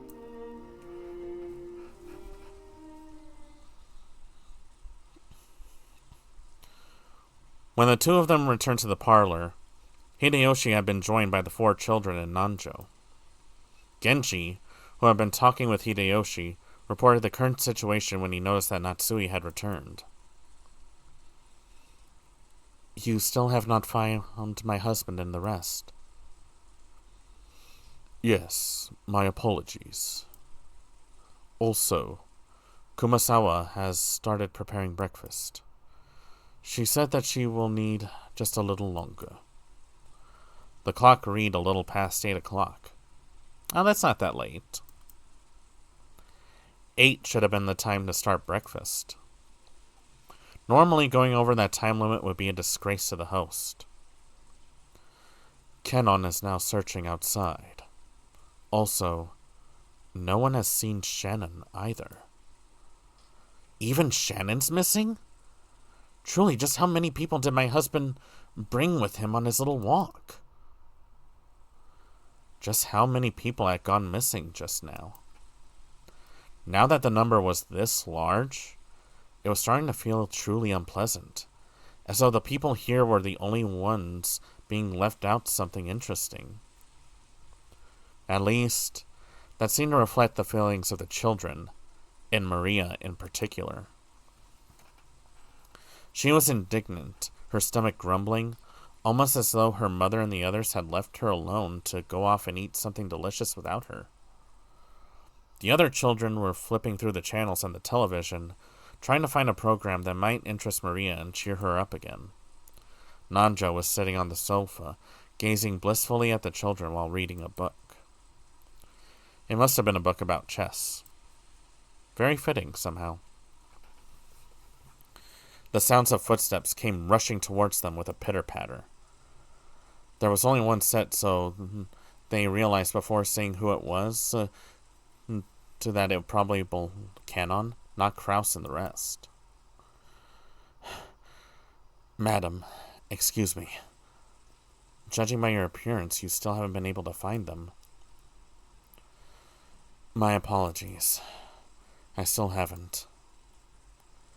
That will be enough. You've worked hard. She didn't know where they were, but they had to be somewhere on this island. They hadn't had a thing to eat since the previous night, so their stomachs must be growling by now. They probably come plodding back on their own accord before long. By now, Natsui was thoroughly exacerbated, and started to feel that there was no reason for them to go out of their way to search. I will go to the kitchen and prepare tea for all of our guests. Thanks to you both for all of your hard work so early in the morning. Natsui left the parlor, acting as though the release in tension had caused a new surge in her headaches. Kenon tried to call her back, but Natsui left swiftly. What is it? Was there something else? Yes. I was unable to find her husband or anyone else, but, well, Kenon sound evasive.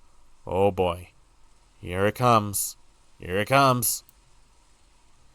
It looked as though he didn't know where they were, but had spotted something that might be connected to their disappearance. Ava and Hideyoshi noticed this exchange of words and came over. They probably picked up on something strange in Kenon's behavior. What's going on, Kenon-kun? Did you find Kraus, Nissan, and everyone else? Actually, the Rose Garden storehouse looked strange.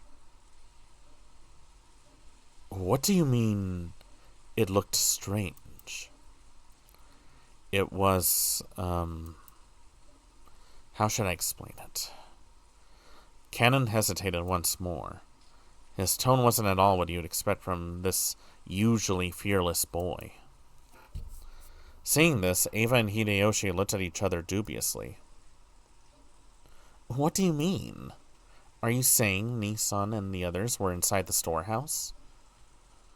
No, I am going to inspect the inside now. I just came back to get the key, but, I don't really get it, but it sounds like we've just got to look around inside it. Where's the key to that storehouse? It's in the servant room. Let us check inside the storehouse at once. If he's hesitating this bad, then that means something definitely happened. Alright, hold on, folks. I have to go to the bathroom. I'll be right back. You guys can chill out here and just look at... You already looked at Shannon for a while. You will stare at Rosa. I'll be right back. So don't go anywhere. Or if you have to, be sure you get yourself something to drink and something to eat.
Okay, I'm back.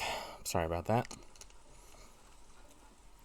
Grab myself a little hydration pack and gonna mix that in with my gamer sups.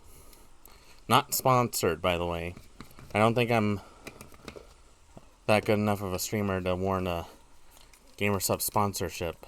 But, you know, we'll see what happens down the road. I am shooting for affiliate, so if that ever happens, it would be amazing. I also got a little bit of a cough drop because throat's starting to get a little scratchy right now. That's the price you pay when you do nothing but read books. But it's good. It's good. No, literally, my Gamer Subs is good. The good brand. It's caffeine free. So it'll work great with this lemon lime liquid IV hydration pouch. Both of them are sugar free and both of them have some really good antioxidants. A little something to get me through the day. And it encourages you to drink more water.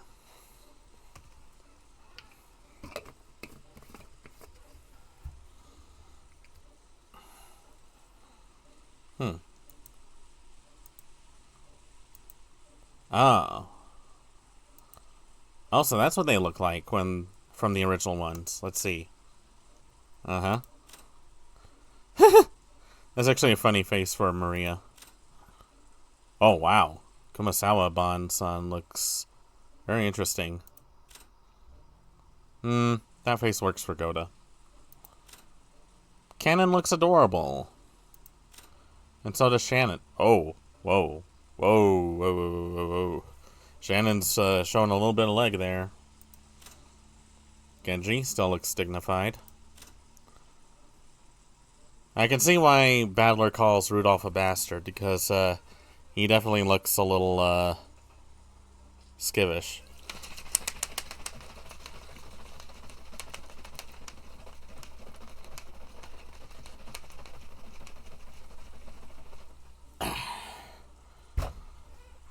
My mixology at work.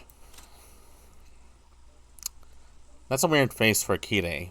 But then again, this is a pretty old VA. George looks more or less the same. So does Jessica. She looks cool. Natsumi actually looks cute. Hideyoshi actually looks a little thinner somehow. I don't know why Ava's wearing those pants, but who am I to judge? Kraus still looks like an asshole. Kenzo looks a bit more dignified. And Nanjo looks exactly like how I think he looks. Wait, was she? No, she was wearing pants. How did I not notice that? I don't know. I always flinch every time I heard the glass breaking. Just when I think I'm prepared for the glass, it does that in the worst timing possible.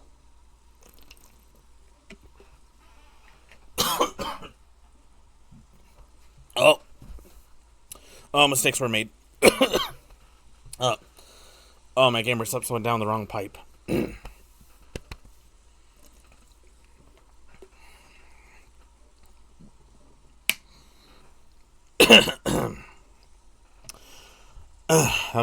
Okay.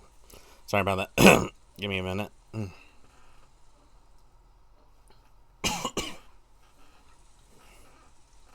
You know, I always find ways to get myself hurt in the dumbest ways possible. And every time I think I'm being careful, it turns out I'm being careless. I'm like that girl from Todorora. That small girl. Taiga.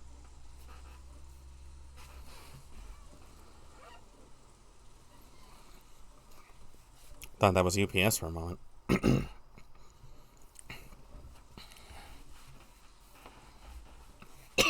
Yep, it's still not clearing up. Alright. Let's see.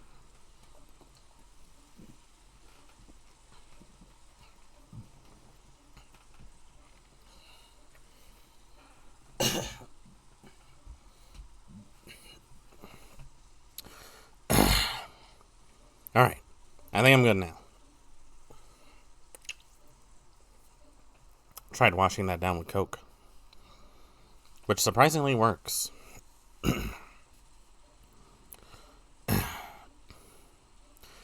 Kenon dashed off to the servant room and returned with the key. Genji left the parlor, saying that he would go check in, but then Ava and Hideyoshi followed him after him.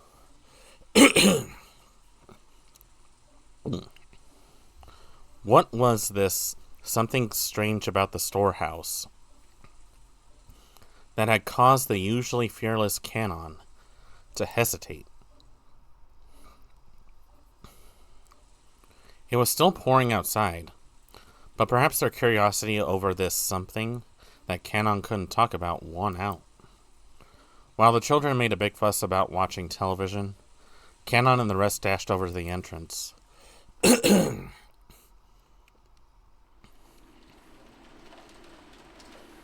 Wow, that is rainy. You know, I always wonder if rain gets worse on an island because it's so close to the ocean. And I found out, yes, it does. If you've seen rainstorms from the Philippines, Thailand, any of the Pacific Islands, their weather can get really bad really quickly. We're talking about monsoon that lasts for months.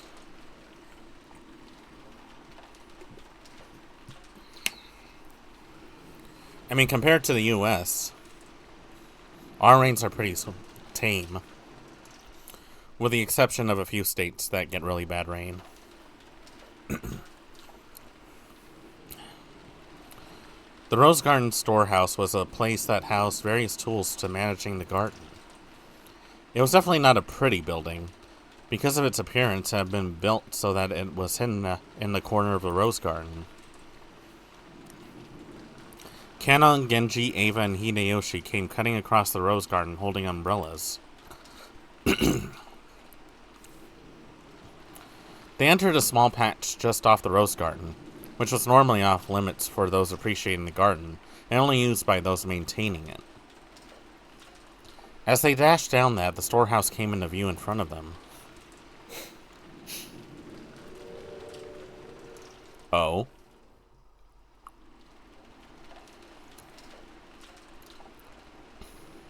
It was quite an old shed, and compared to the flawless, perfect beauty of the Rose Garden, it was a pretty seedy looking. It was easy to understand why it had been built in a hard-to-see place. Ava and Hideyoshi arrived at the storehouse long after Kenon and Genji.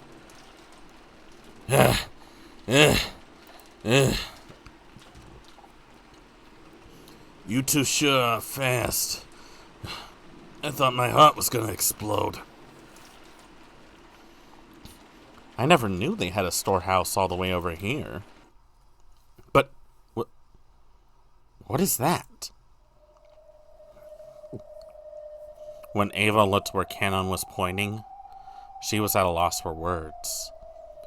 Noticing that, Hideyoshi also followed Kenon's finger, and was likewise too shocked to speak. The entrance to the storehouse was a kind of shutter. And there, everyone suddenly realized why Kenon had been unable to find words to describe what they now saw. On the shutter, which was completely filthy from being exposed to wind and rain for so long, stuck right on it, there was something that looked like a strange dark red liquid? Mucus? Or maybe it was some sticky paint. Or maybe an indescribable eerie shape was drawn on the shutter with some kind of ghastly substance. The rain had caused it to drip down like fresh blood leaking from an open wound. No more beating around the bush. Some kind of mark was drawn there, with a ghastly substance that looked like blood. In that shape seemed to suggest something ominous. 2 circles were drawn there, and inside them was a design that looked like a cross. 4 ends of the cross were widely exaggerated, and looked like some kind of crest from somewhere around Europe, which would make sense since everyone pretty much has a Western-sounding name. Oh wait, hold on, excuse me.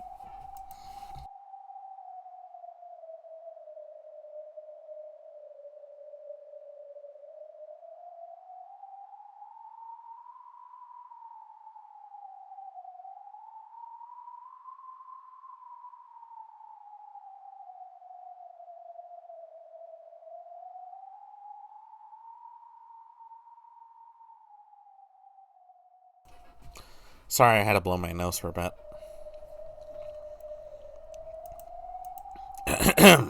Alright, I think I'm better now.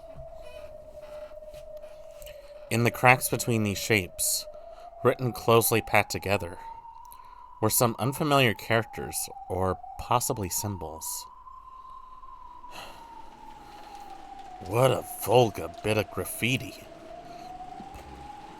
Could this be one of those magic circles used in demonic ceremonies?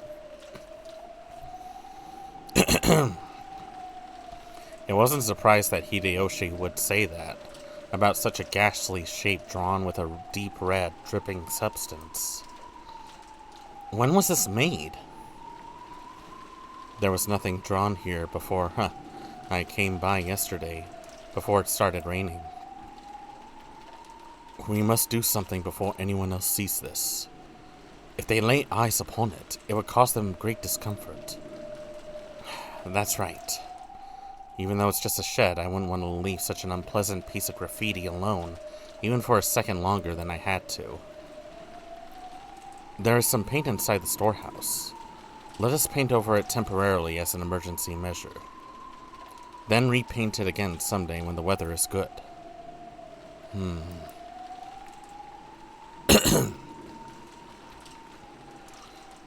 Genji remembered that he had just recently seen another scribble, and that it too had been made with a strange dark red substance of the same color as this. That must have been... That's right. He had seen it on the door to Natsui's room. Kano-kun, let's remove the scribble quickly and go back, okay? Even though it's just a storehouse, it's really irritating to have graffiti around the home I was brought up in. Yes, ma'am. I will take care of it immediately. Cannon squatted in front of the shutter and unlocked it. He then lifted it up with all his strength.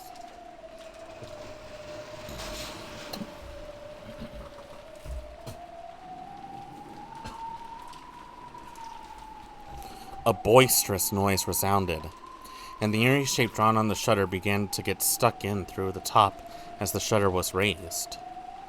At least for the time being, that ominous drawing disappeared from their direct gaze, and they all breathed a sigh of relief.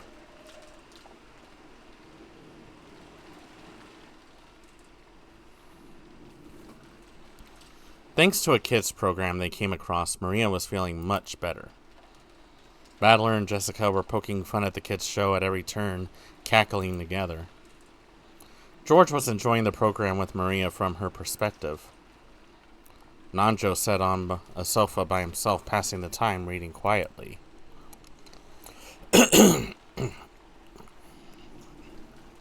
They heard hurried footsteps coming from the hallway. They were the footsteps of a single person. Did that mean it wasn't a group of 4 that had just left? It was Genji. It was very rare for Genji, who was considered being out of breath of volition of a servant's virtue, to be gasping for air. He probably had come dashing back from outside the mansion. His shoulders were soaking wet, and he didn't have his usual trim appearance. When Genji noticed Nanjo looking at him, he gave a small silent bow and quickly approached him. Dr. Nanjo, my apologies. Please come with me quickly. What is the matter? Genji whispered something into Nanjo's ear. Nanjo went pale. He rose from the sofa, trying not to be noticed by the children, who were still engrossed by the TV. And the two of them rapidly left the parlor, muffling their footsteps. Just as they were about to exit, they came across Natsui, who was pushing a serving car loaded with a tea set. Genji whispered something into Natsui's ear, and Natsui went pale too in an apparent shock. Then, leaving the serving cart where it was, the three of them dashed towards the entrance. George noticed them running down the rose garden through the window. What's that? Isn't that Genji and Dr. Nanjo and... That's Aunt Natsui, isn't it? What's up, Aniki? Maybe something happened. They look terribly flustered. When Jessica and Maria saw that Ava, Hideyoshi, and Nanjo were no longer in the seats and that the serving cart had been abandoned in the entrance to the parlor, they also realized something was the matter. Could there have been some kind of accident? Let's go check it out. It's no fun if we're the only ones left out, right?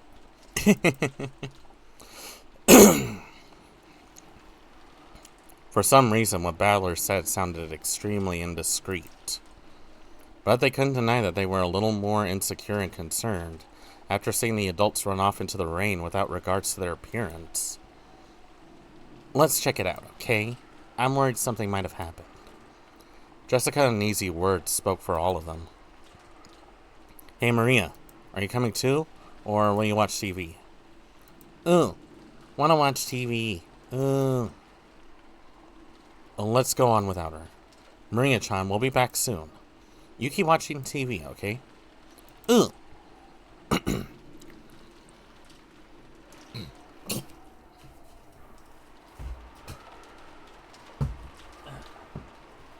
Sorry about that. Ugh. I've been getting really bad allergies. By the time the kids made it outside, the adults were no longer in sight. But Jessica seemed to have a pretty good idea where they'd gone, judging by the direction they had been running. Following Jessica, we ran through the rain-soaked rose garden. The wind seemed to suddenly get stronger. The malicious sound of thunder began to rumble like it had the previous night. It felt like an eerie something had surrounded the island, and was trying to stop us from moving forward.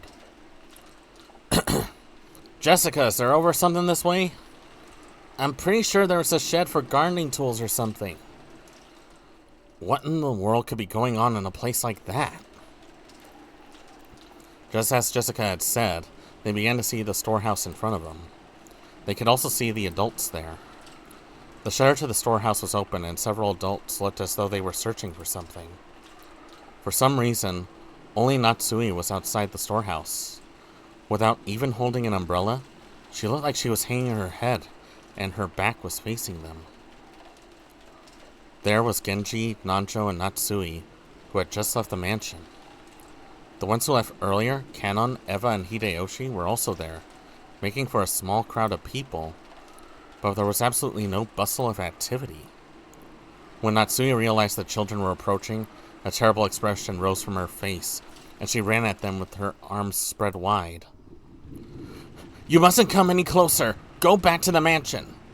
But despite that, no, because of that, the kids saw the scene Natsui was trying to keep them away from. Inside the storehouse, with its shutter wide open, a faint fluorescent light shone down. And right there was... Yeah! Jessica's piercing screech rang out, but that was just because Jessica's scream was the loudest. The same thing spilled out of Battler and George's mouths as well. Ava spread her arms like Natsui, roaring at the children with a bone-chilling expression on her face. George, take everyone and return to the mansion. Quickly. Right now. When Natsui spread her arms, I thought she was trying to prevent us from advancing any further. But that wasn't why Eva was spreading her arms right now. She was trying to stop us kids from seeing that terrible scene. It was her mother's heart trying to protect the eyes and hearts of us children by blocking the view of that terrible scene by at least the width of one of her arms. Is this some kind of joke? Is it? I'd seen this kind of cheap scene all too often. In manga, TV, anime, movies, I've seen it over and over again. This is just seeing something appear in real life that I'd seen plenty of times before in some of those more sensational movies, right? That alone shouldn't... but that suit... It's that old bastard's, isn't it? I get it. Then that's Uncle Kraus, and Kide-san, and Aunt Rosa?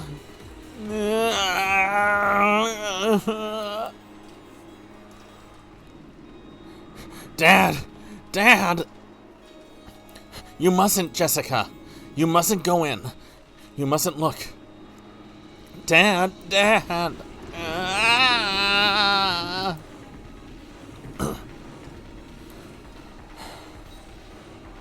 Rigor mortis has set in across almost the entire body. Most likely, 6 hours or more have passed since death. As far as I can tell, at the damaged area, there's a high probability that they were damaged after their deaths. No, I must watch what I say. I am a general practitioner. Examining corpses is outside my area of expertise. So what the hell is going on here? Just killing them wasn't enough, so they went on to do something like this? The devil! This is the work of the devil! Aunt Natsui caught Jessica in her arms, and Aunt Eva caught George Aniki. So I was the only one who could approach the entrance to the storehouse. If only there had been someone to catch me too. I wouldn't have needed to have this horrible, evil scene burn into my eyes. No, that's not it. It isn't that there's no one here to catch me. The people who should catch me are right there, aren't they? Just against what I said, it did look like a storehouse for gardening tools. A lawnmower with extra blades, a grass sickle, and a hammer. Some carpentry tools such as a saw. Piled up potted plants and bags of fertilizer. And treated just the same, the corpses of several people had been laid here to rest there. No, had been tossed in there. I could tell them by their clothes. That old bastard and Kide-san, Uncle Kraus and Aunt Rosa. Beyond that, Goda-san and... Are there still more of them? How many people died? You're fucking kidding me. That's more than I can count on one hand. Damn it! I didn't know whether it had been one of these gardening tools, which used for something other than their internal purpose could definitely be wielded with a naked brutality, or whether some horrible tool had been brought in here specifically for this. Anyway, each one of these bodies jammed in here had been given an atrocious makeup. It wasn't makeup, more like their faces had been plowed. Their faces were smashed, forced into expressions that normal people couldn't make even after death. I couldn't tell where the eyes or the nose were, but I could find their mouths, because they were gaping wide, their gums exposed. But the front of their teeth were missing, and even their cheeks that should have been covered up with all this were torn up and laid bare. That trendy makeup you always spent so much time on, even though you're a man, isn't doing a thing now. Dad! I always thought you were going to hell, but still not like this, right? You weren't such a son of a bitch that you should suffer so brutally. Kide-san, didn't I tell you to stop going out with this guy? There's absolutely no reason for you to end up like this, too. They got no faces. No faces. Damn it, damn it, damn it, damn it. Ah! Battler's son, you mustn't look anymore. There's no way your mother and father would want you to see them like this. For their sakes, you mustn't look anymore. Dead people are supposed to have faces that look like they're sleeping peacefully, right? They got no faces. My dad and Gide-san have no faces. I don't even know what kind of faces they were when they died. What's wrong with me? Will I have to see their smashed up monster-like faces every time I remember them? That's great. I didn't want to remember that old bastard smug face anyways. Just great. Just great! But why even Kitty-san's face? Kitty-san wasn't even a crook. Sure, she ticked me off a bit every now and then, but she was like a cool big sister to me. This is wrong. This is all wrong. At least Uncle Kraus has it better, doesn't he? Not his whole face, just the side. At least he's got half his face left, right? That's still better. That's still better! Oh.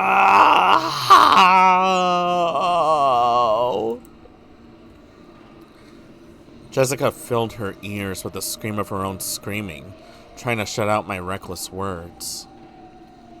Stop it, Battler-kun. Just stop it. Just stop it. Aniki. Aniki. Ah! Disregarding age and appearance, I fell to my knees, clinging onto Anaki's waist and sobbing. It was as if I was crying on behalf of everyone there. Representing the feelings of everyone there, I screamed over and over.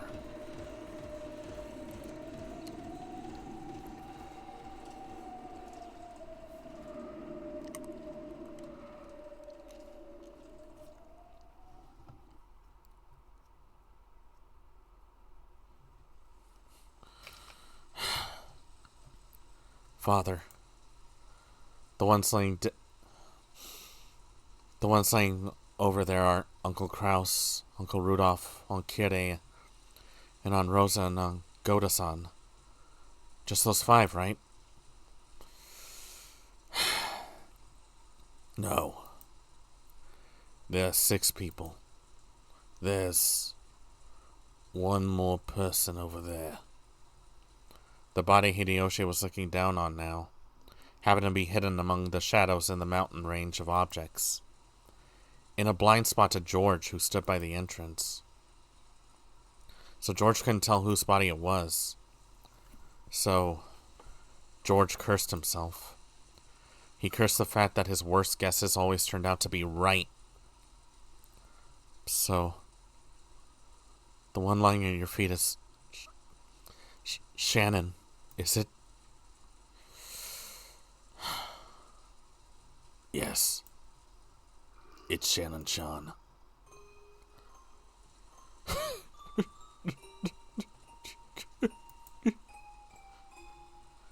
George fell completely silent. He shook slightly, his lower lip trembling. Normally he would have wanted to run to his beloved body, screaming and crying. However, before rashly rushing forward, he worked to keep his composure and asked his father, Is Shannon the same as Uncle Kraus and the others?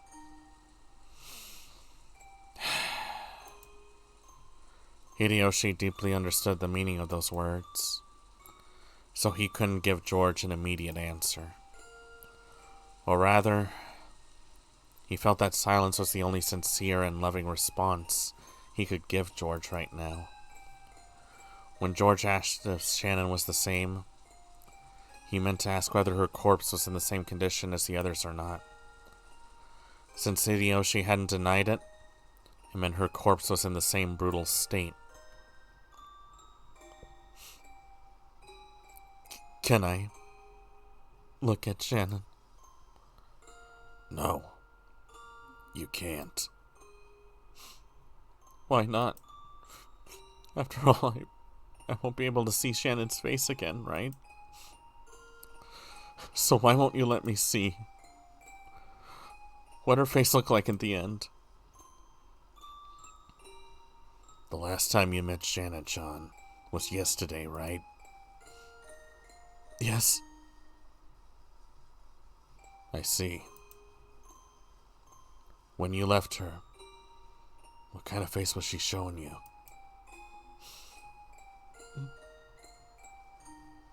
It was a wonderful smile. After he handed her the ring, she hesitated, even though she must have already made up her mind. Then she looked bashful, and ran away because she was embarrassed to let him see her face looking like that. That's the expression that revived in George's mind. I see. Then I'm sure Shannon-chan would want to leave you that smile in your memory. Hideyoshi looked down upon Shannon's lying body at his feet. Just like the other bodies, it was in such a horrible state that it'd make anyone want to cover their eyes. Her head had been smashed in from the side, and no more than half of her expression remained. If the remaining blood-soaked half of her expression had been wiped clean, would that graceful smile of hers have peeked out? But only half of it. Without thinking, Hideyoshi slapped his hands over his eyes. How brutal.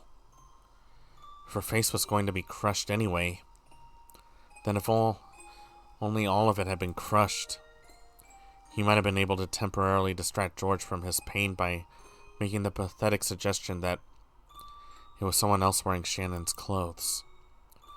But half of her face had been left untouched. It caused the body so much humiliation, while still proving beyond a doubt that the body was Shannon's and no one else's. How inhuman. How brutish. And there, trying his best to burn the image of the remaining half of Shannon's expression into his eyes as she laid at Hideyoshi's feet, was Kanon. Kanon was not crying. Tears had risen to his eyes, but they did not drip down. But that didn't mean he wasn't feeling as much sadness as everyone else. Losing Shannon, who had lived with him in the same orphanage, whom he had loved as his sister, must have been just the same as losing a blood relative. George, I'm sure Shannon-chan is saying thank you. She must have been glad he didn't end up seeing her in such a pitiful state. I'm sure she's thanking you for holding strong and showing restraint. I understand. I understand, Father. I understand. George leaned against the outside of the wall storehouse, crouching down limply. Father, I have a request. What is it? I want you to look for me. Is there a ring on Shannon's finger? A ring? Let me see. Hideyoshi crouched down. As he did, Kanon silently pointed to one of Shannon's hands. Yeah, there is. It's a diamond ring. With a valuable diamond. Must have been pretty expensive. And which hand? And which finger is it on? The ring finger of her left hand. I see. So Shannon-chan was engaged? George, don't tell me you... Ava! That doesn't matter now. A man made a lifelong promise to Shannon-chan. A man promised her happiness for life.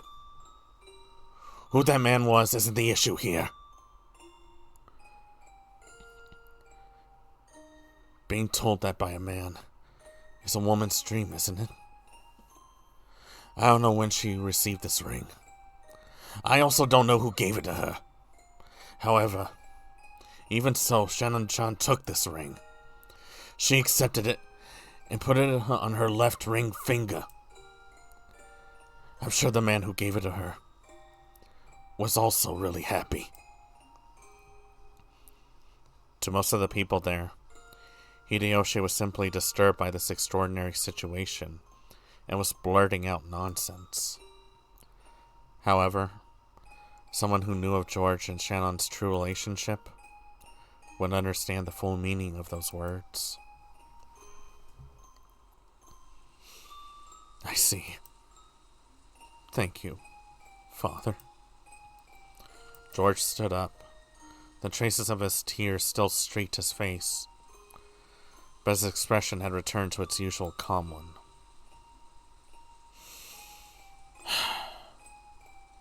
Let's go. Battler-kun, Jessica-chan. If we stay here any longer, we'll get in the way of the adults. You're right. Jessica sniffled once, showing her face to her mother, who had been holding her the whole time, to let her know she was okay now. When she faced George again, she once again had on her usual expression, although she still couldn't smile. Battler? Hang in there. Battler kept on crouching in front of his parents' bodies. I'm sorry. Crying like hell calmed me down. You bastard, Dad. I bet you're laughing at me. After all that shit I talked about you, here I am crying like a baby just 'cause you died. Well, so what? I guess I just got the gene that makes you cry when your parents kick the bucket. Battler's face was still bright red from the tears, but he had at least recovered enough to fake a smile, if only a bitter one. Canon, you mustn't remain here any longer either. Take the children and return to the mansion. Matsui had been standing out in the rain this whole time, unable to take a step into the storehouse. Maybe she had her own way of grieving, different from Battler's. Realizing that she had to take on the role of her responsibility now that her husband was dead, she gave Canon those orders. Yes, madam. Canon rose silently and turned to face me. His face was pure white, almost as though his own heart had died along with Shannon, and there was no life in his expression. On an ordinary day, if he had been told to guide the children through the beautiful rose garden, Canon might have led the way. But now, there was no distinction between Canon and the children. They were now just kids about the same age, suffering the pain of losing those close to them. After making sure that the children were leaving, Natsui started giving orders to Genji. Genji, contact the police immediately. They probably won't be able to come until the typhoon passes, but they should be able to tell us what to do next. Understood. There's an emergency radio, so I'll use that to contact them. When she heard that, Natsui remembered. That's right. The phones were out today, weren't they? However, they also had a radio, since they couldn't necessarily rely on phones all the time while living on an isolated island. At any rate, they should start contacting the police and receive their instructions. Everything else can wait. Dr. Nanjo, is there anything more you can do here? Unfortunately, there's nothing I can do. Understood. Genji, could you at least cover their faces with something? Exposing them like this is humiliating to them as well. Yes, ma'am. Genji picked up several dried towels from inside the storeroom, when Ava stopped him with a shrill voice. Wait a second. Stop. This is the scene of the crime, isn't it? Then we mustn't disturb it. We all panicked and walked in here with our shoes on. But even that will surely get in the way of the police's investigation, right? Natsume glared at Ava, offended. Objectively speaking, Ava was right. Even so, she glared at Ava as though accusing her for refusing to do those tragic corpses, which had been humiliated even after death, the simple kindness of covering their faces. However, Ava has spoken both calmly and correctly. This horrible situation definitely wasn't an accident. It was a crime. Someone had killed them. It was a murder case. So they needed to be careful to avoid disturbing the site any further. They had to do what little they could do to aid the police, preserving clues that might help catch the detestable culprit. I agree with Ava-san. Until the police come, we should leave everything be. What do you say, madam? You're right. Very well. Close it up. And just in case, we should put a different lock on it. A different lock? Yes. When we came here, the shutter was locked. That means the culprit used the key to the shutter to lock it. That makes sense. So does that mean the key that opens the shutter will have the culprit's fingerprints on it? I'm sure it'll be worth submitting it to the police as evidence, but Canon-kun usually has it, and he used it to unlock the shed just now. It'll probably have Canon's fingerprints on it. Also, that key was handed to Genji-san just now, and he took it with his bare hands. It doesn't look like it'll be very useful as evidence. That was careless of me. My apologies. Genji-san, are there any other keys to this storehouse? No, only this one. So the culprit walked out of the servant room with that key, and then was nice enough to return the key to where they found it? Hideyoshi's theory sounded plausible, but it was actually very strange if you thought about it. Huh. Why would they go through all the trouble of returning a key they stole? No, if you think about it more deeply, there are some points that are even more bizarre. When a criminal hides a body, they're usually trying to delay the point at which they'll be found, so they can use that time to escape.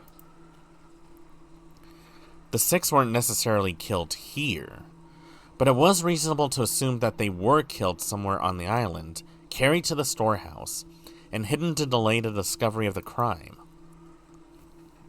And yet, the eerie magic circle scribbled on the storehouse shutter had eloquently indicated the location of the hidden corpses.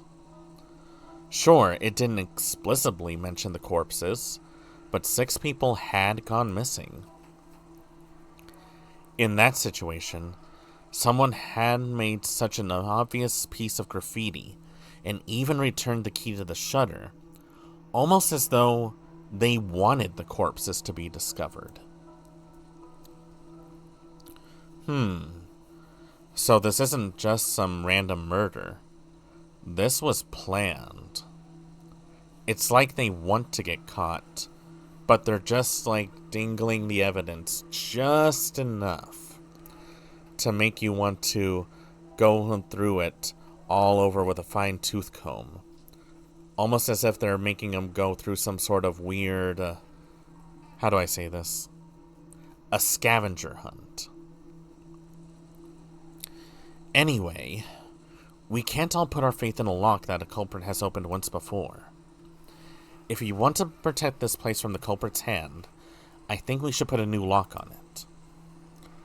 I think that is a good plan. I agree.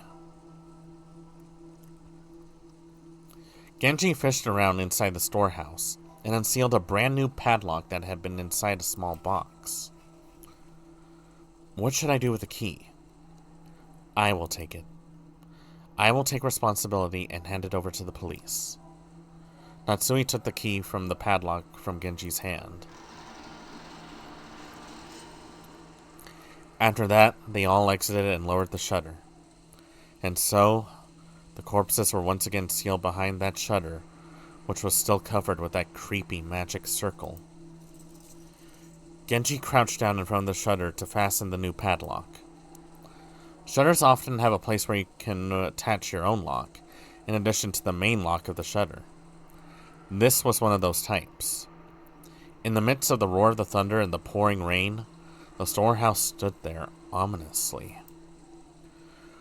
With its closed shutter still covered in a blood-like creepy substance, it swallowed up the bodies of the 6.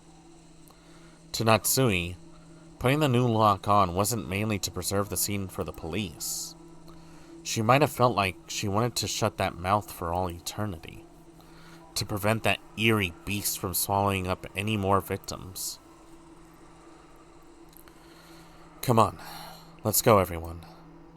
Dr. Nanjo, thank you very much for your work. Genji, hurry and contact the police. I will do so as soon as I return. The adults left the storehouse. The ghastly magic circle drawn on the shutter kept the 6 bodies in its throat, looming eerily as the lightning occasionally lit it up.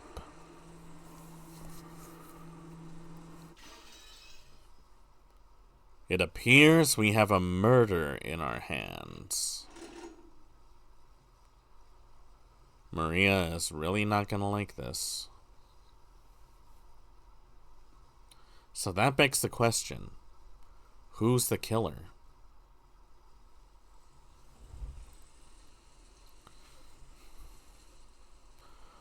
All that could be heard was the sound of the rain, the voices from the kids' TV program Maria was watching, and the engrossed cackling of Maria's voice.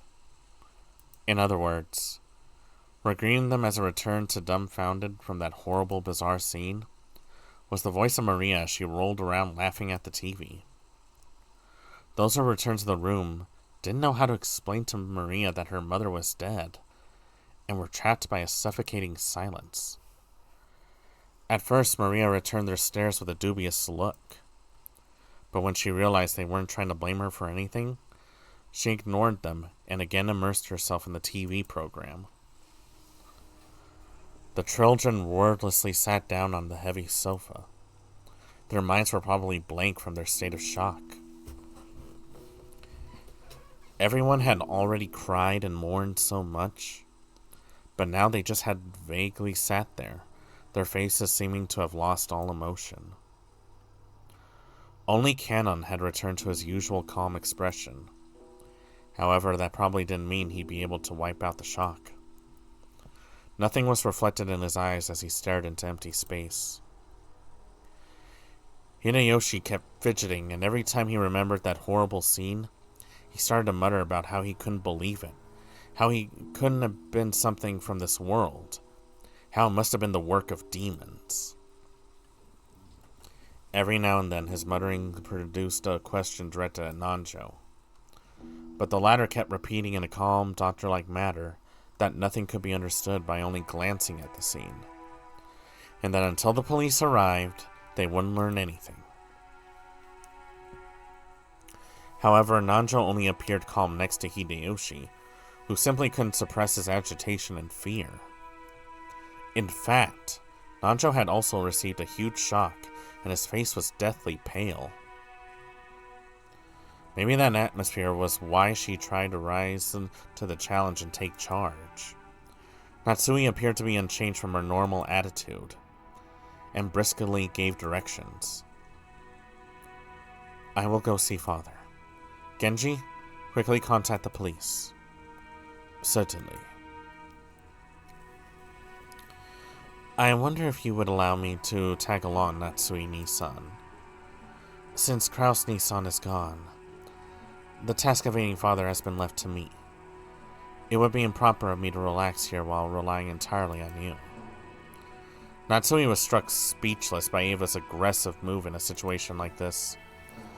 She seemed to be claiming that, with Kraus dead, the one to take responsibility shouldn't be his wife, but herself, the next highly ranked in the family. Or maybe she hadn't been at all happy when Natsui took command without reference to her in such an extreme situation. However, even Ava's mind had been blank from shock until a moment ago. She only came to her senses after Natsui started giving orders. Just do as you like. Natsui started walking without saying a word more. Ava followed behind her.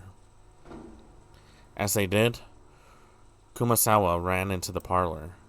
She usually wasn't the kind of person to run around, so under normal circumstances, most people would have taken her entrance as a sign of something was the matter.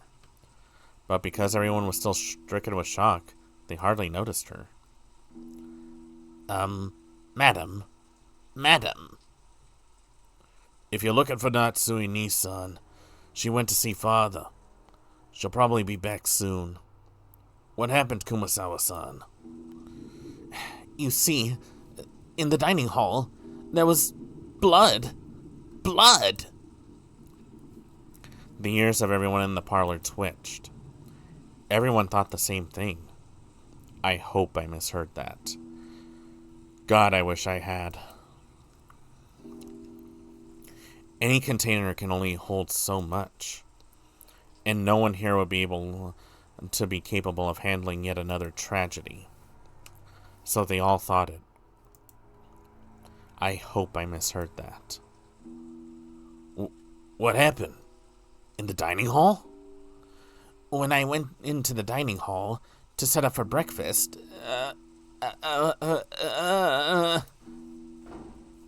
The first one to start running was George. His harsh footsteps jogged Hideyoshi and Nanjo to their senses, and they chased after him. Battler and the others followed. They flew into the dining hall one after another, but they didn't find any change that might have caused Kumasawa to go pale. To those who viewed that gruesome scene in the storehouse, it was a bit of an anticlimax. However, Kumasawa, who had followed them, pointed it out. There really was some traces of blood remaining on the floor. Compared to that terrible scene, it wasn't very impressive. However, if you calmly thought about it, this definitely indicated the loss of a lot of blood. There's another puddle of blood over here. What in the world? It appears a great deal of time has passed. It's probably safe to say that they were killed here last night. It definitely looks that way. We were talking together in the dining hall until late into the night. After that, someone must have forced their way in. Dad, when did you and Mom slip out of the meeting and go to sleep? It was a little past midnight. So, we should probably assume it happened after that. Are you kidding me? Give me a break. Milady, please stay strong. After seeing that hell on earth in the storehouse, this is nothing. Really? Good for you.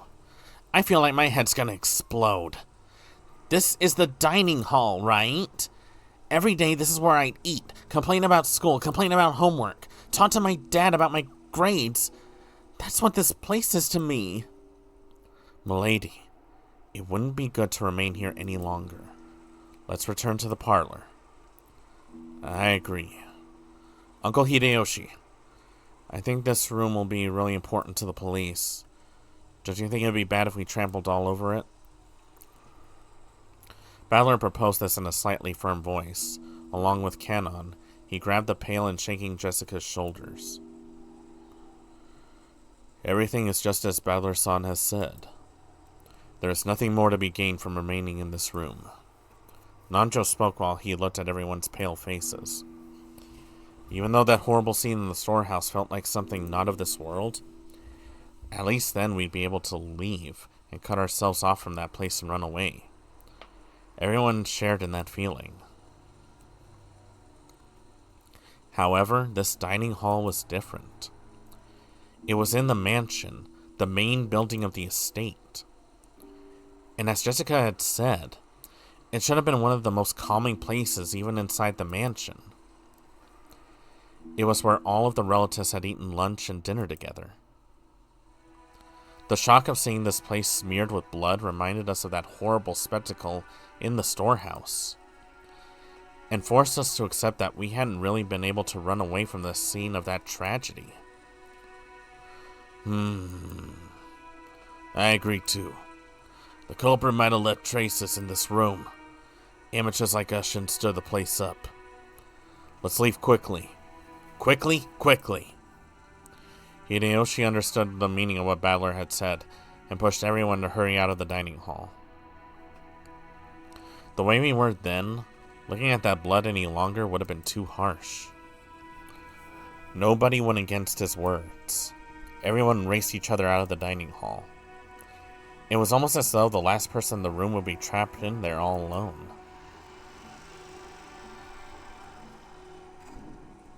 Very scary. So not only was the storehouse pretty much filled with blood, that means the mansion was too. Which means no place in the mansion is safe. Once in the hallway, we lent a hand to Kumasawa, who was still trembling and leaning against the wall, and we all headed back to the parlor again together. Then Genji returned. Oh, Genji-san, were you able to contact the police? As to that, I'm afraid I must apologize.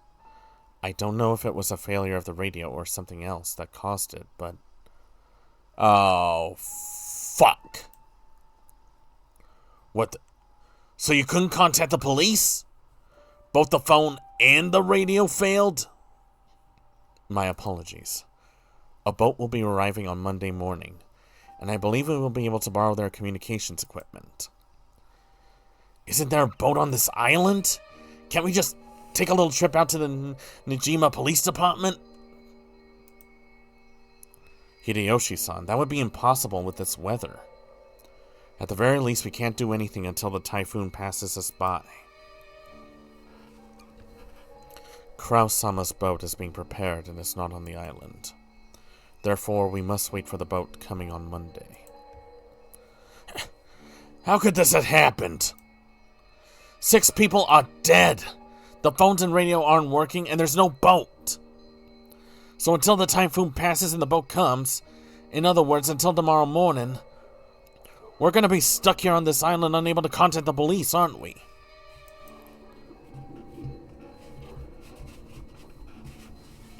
Wait, hold on a second.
I'm back. Sorry about that. I thought it was someone at the door, but it's just my dogs being weird. The wind really makes them anxious. So, which means that not just us, but the criminal who killed everyone is also confined to this island.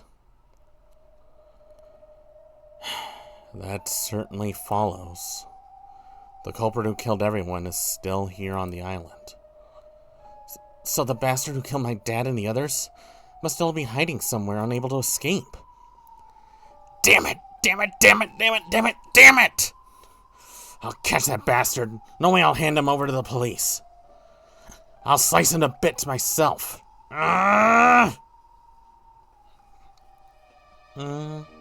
Oh, shit.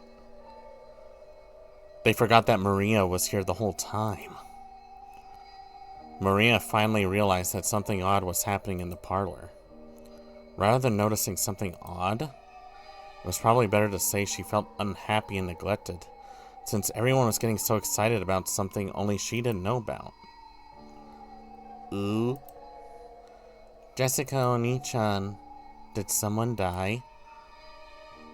The way she spoke was completely calm. Oh, fucking hell, don't tell me. Just as though she was talking about someone who had appeared on a television drama. As though it were someone else's problem. Jessica probably didn't like that. As though trying to say, "Can't you tell by looking at me?" overwhelmed with grief, she flared up at Maria. They all died, everyone! Everyone! My dad and Battler's parents, Goda-san and Shannon, and even your mother too. Stop it, Jessica-chan. You aren't the only one who's sad. Maria-san, I know this will come as a shock, but please listen. Your mother has died. Mama died? Who?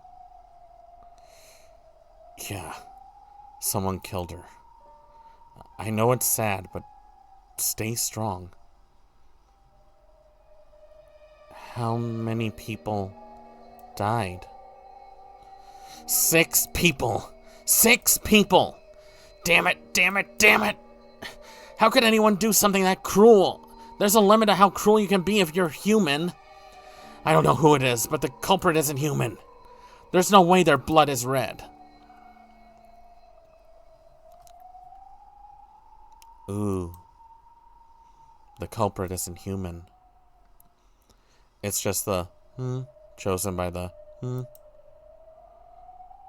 Huh? Hey, Maria. Did you say something just now? Maria had just said something, but since the words were so remotely separated from the flow and context of the conversation, I couldn't understand them for a second. When I tried to ask her to repeat it again, I was shocked by how sudden of a sound Natsui's loud voice came from the entrance to the parlor. It looked like Aunt Natsui and Aunt Eva had returned from their trip to see grandfather. You can't contact them, even with the radio? If we can't use it at a time like this, why do we even have an emergency radio? My apologies. It was supposed to have a maintenance inspection every year. Wait. Don't you have one of those boat signaling devices that makes a flashing light? Couldn't you just use that to contact the next land? We do not have such equipment.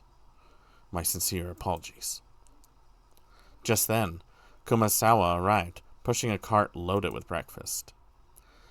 Since there's no way we'd be able to eat in the dining hall, Hideyoshi had ordered her to take it to the parlor.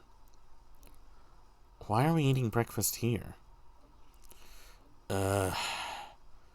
Natsui-san. I'll tell you later. More importantly, Ava, how is father? Judging by the fact that he's not with you, it seems he will not leave his room, not even for a situation like this. He wasn't there. The room was empty. What the? Where could he have gone at a time like this? Do you mean to say that Master left his study? That is correct. I'm surprised myself. I wonder when he left his room. Do any of you have any idea? Natsuya looked at Genji and Kanon as she said this. Maybe she was trying to ask whether the servants who served under the one-winged eagle might have known a place he might go. However, it was probably the other way around. Their faces made it clear that those who knew Kenzo best realized even more than the rest how impossible it was for him to leave his room. Even we have no idea. As you all know, within that study, the master had everything from a place to sleep to a bathroom. I couldn't imagine him leaving that room except for a significant reason. In that case, what? Isn't it natural to assume that one of those significant reasons came up? We still cannot be certain that's the case. Anyway, he is a fickle person, so it's possible he went for a walk by himself, unaware of the current situation. If that is the case, then we all must act in haste to tell him what has happened and ask for instructions. That's right. Although I don't want to think about it, it's possible something has happened to him, isn't it? I'd rather not even consider such a sinister possibility. No one had seen Kenzo since the discovery of those 6 terrible corpses. On top of that, the phones were broken, the radio wouldn't reach anyone, and there was no way to contact the police. Apparently, the typhoon would leave tomorrow and a boat would come, but until then, no one could rely on anyone outside the island, nor could they escape the island. The tragedy had hit everyone so abruptly that they all lost their composure. Everyone felt a heavy silence. Everyone was impatient. Even though they needed to do something, they couldn't think of anything. So some of them held their heads in their arms while the others got irritated. Right now, no one could explain what was occurring on this island Rokinjima.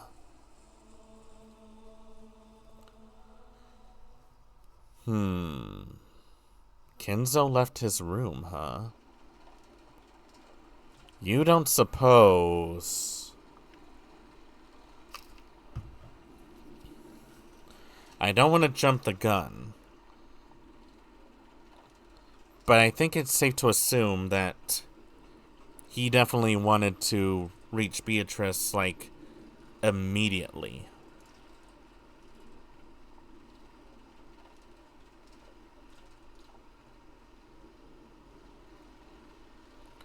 So I would have to assume he must know what's going on more than anyone. After that, we ate the breakfast Kumasawa-san had made, which felt dry and tasteless. Of course, this was right after something like that had happened. No one felt particularly hungry. However, we understood logically that not eating would weaken our bodies. It would also be rude to Kumasawa-san, who had made the breakfast. Kumasawa had taken some unusual Western vegetables, one that Goda-san had probably ordered for his ultra-elaborate meals, and cooked them in a Japanese style, which made them turn an unpleasant color. As to what Goda had been planning to cook with those ingredients? Right, I couldn't even imagine it. If I did think about it, I'd be reminded of the way Goda-san died, and a sour taste would fill the inside of my mouth. Everyone pretended to eat for the time being, but of course, no one made much progress. Then we began pooling our knowledge of our current situation. First off, 6 people included Uncle Kraus, my dad, Kirei-san, Aunt Rosa, Goda-san, and Shannon-chan, had been found in the Rose Garden storehouse as brutally mutilated corpses. And yet we still couldn't contact the police since both the phones and the radios were unusable. So until the typhoon passed, there was nothing we could do. Furthermore, Grandfather, who we might have hoped would have shown a little leadership in a time like this, had disappeared some time ago. Goda-san hadn't been able to make breakfast, so Grandfather's stomach must have been empty. And if he had just been taking a casual walk, we should have been able to hear him whining about how hungry he was by now. And despite that, he hadn't appeared. There was more than a small chance that he'd gotten caught up in this crime. According to my aunts, on their way back from Kinzo's study, they searched for him, calling out on every floor, but were unable to find him. Considering the timing of it all, it's only reasonable to assume that this disappearance had something to do with the crime. We figured Dad and the rest were probably killed in the dining hall, then painstakingly moved to the storehouse. So maybe Grandfather has already been killed and dragged to some strange place which we simply haven't discovered yet. No one actually said it out loud, but this theory seemed extremely convincing. We will go check on all the windows and doors are locked. We must also conduct a thorough search for Father. The children must remain in this room. Eva-san and Hideyoshi-san, I'm sorry, but please stay here with the children. I'd like to ask you to do the same, Dr. Nanjo. I understand. I will wait here. Annatsui followed the servants, Genji-san, Kumasawa-san, and Kanon-kun out of the parlor. All that was left was Aunt Eva, Uncle Hideyoshi, Dr. Nanjo, and the 4 of us children. A total of 7 people. Let's all stick together and maybe watch some television while we wait. Though I doubt we'll find anything good in the middle of the day on a Sunday. Uncle Hideyoshi started acting cheerfully, trying to brighten up this gloomy atmosphere. Ooh, good show. Watch it, watch it. Ooh. Oh, really? You want to watch TV, Maria-chan? Then come watch it with your uncle. Maria was the only one who joined in. Even though Maria had been told of her mother's death, she didn't show the slightest flicker in her emotions. Was it really normal for a 9-year-old girl like Maria to act so much like a very young child? I mean, people process grief in a different way, so it's not like you can really determine how someone's going to act when you tell them. Although the way she said it, in that calm voice, really didn't vibe well.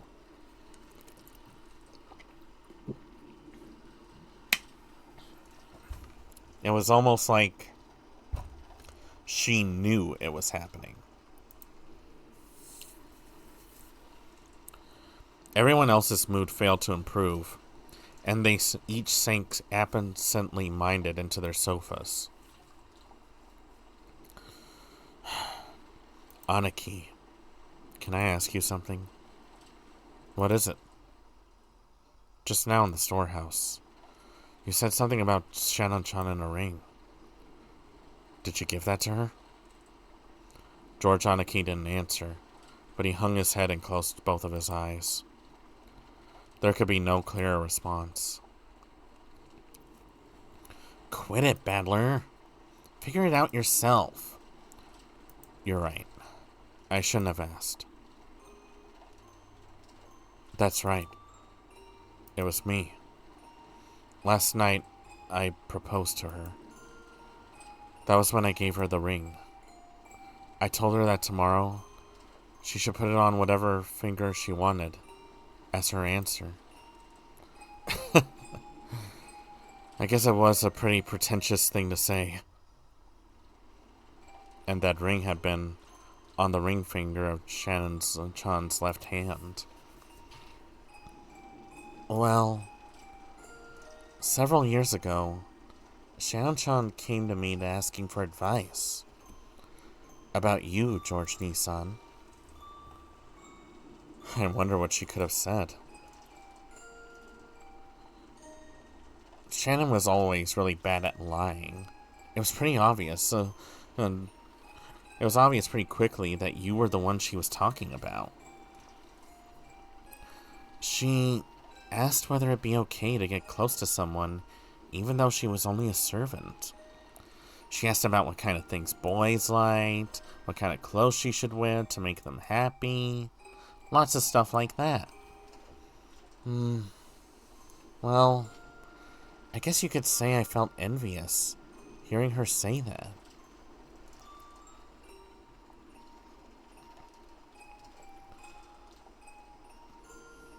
So then, she was given an engagement ring, and it all ended there? Different people value different things differently. But being proposed to a man, well, it can be the high point of your life. So I'm sure, last night, I'm sure Shannon was happy. From the bottom of her heart. Happier than she have ever been since the day of her birth.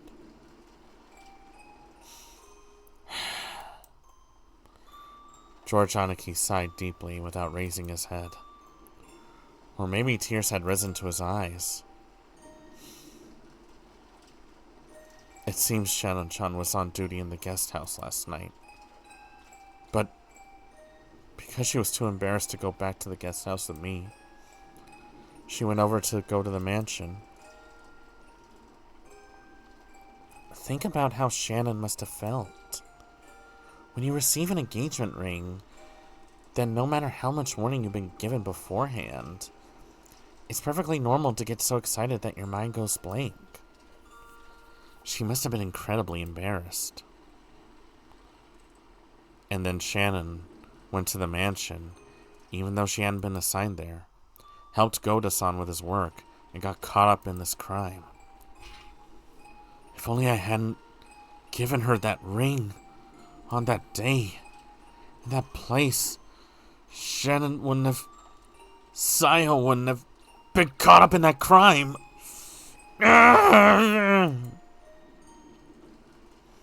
Aniki. That's the one place where you're wrong. It's definitely wrong. So don't cry no more.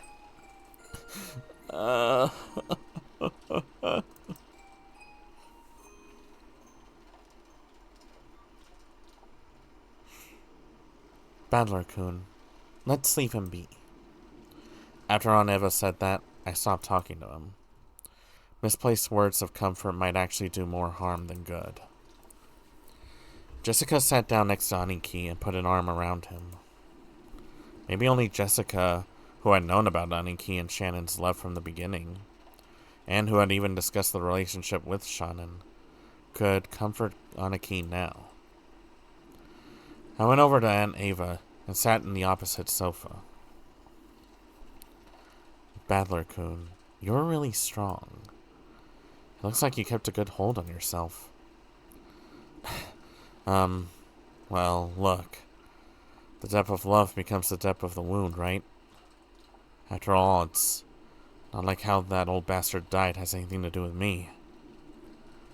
I feel bad about Kirei-san, but, well, she wasn't my actual parent. My. If that's so, you certainly were crying a lot back then.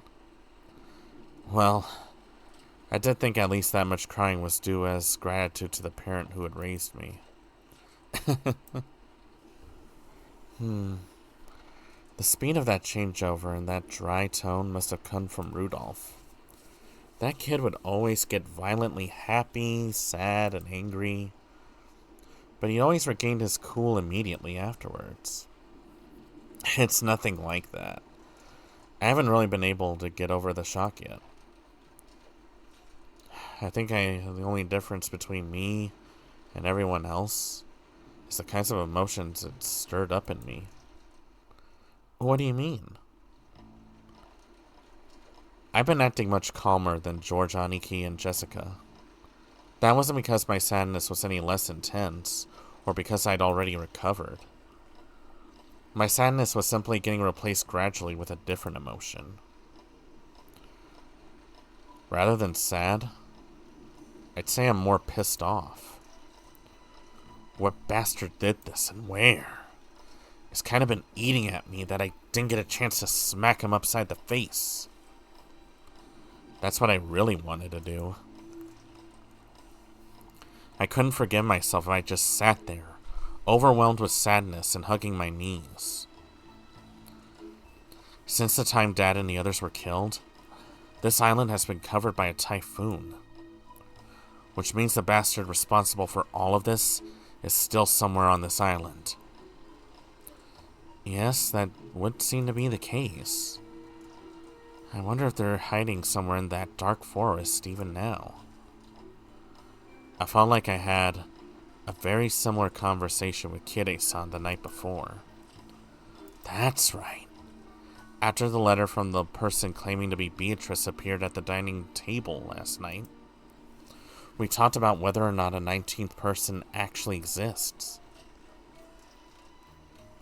Eva, do you think this murder has anything to do with the letter from Beatrice last night? Ah, that one? Well, I wonder. All the siblings agreed that mysterious letter was sent to further complicate the problem of father's inheritance. As to whether that and the case this morning are related, it's impossible to tell at this stage. Was that letter really given to Maria by some witch called Beatrice? How could it be? All of it was a farce devised by father, wasn't it? He made Shannon-chan or someone wear the dress from the portrait and trick Maria, right? Isn't that just the kind of overly intricate prank father would pull? Last night, I talked with Kirei-san about whether Beatrice actually existed. And Kirei-san also said that Beatrice was probably one of the 18 of us. Isn't that obvious? There's no one else on the island besides us, right? Then there must be someone amongst us who are pretending to be Beatrice. There's no one else but us on the island. You think. Obviously, right? Are you saying there could be someone else other than us? No one is on this island except us. There are only 18 people. So the one pretending to be Beatrice has to be one of those 18. Kirei-san denied the existence of a 19th person by spinning the chessboard around. Even though Eva had constructed an argument that complicated, her opinion was at least the same. Except, if that's the case, our situation starts to look very ugly.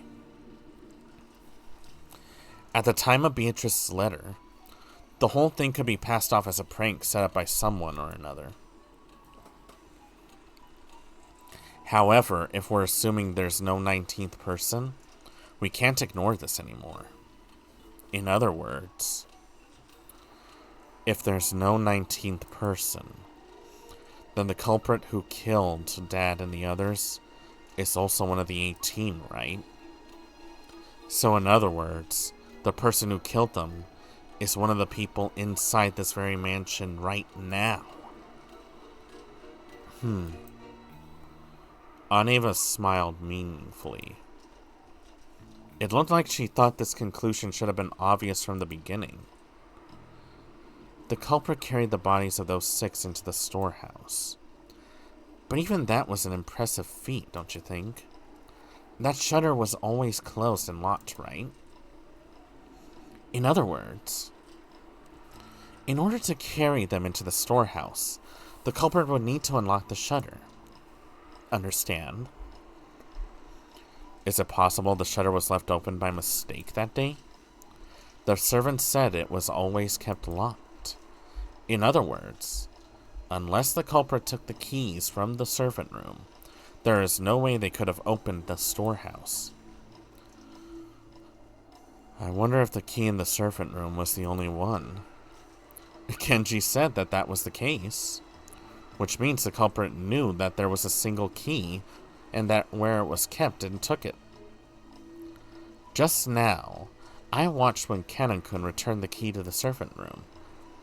The wall was packed with keys, and I don't think a novice would know where or what those keys went to.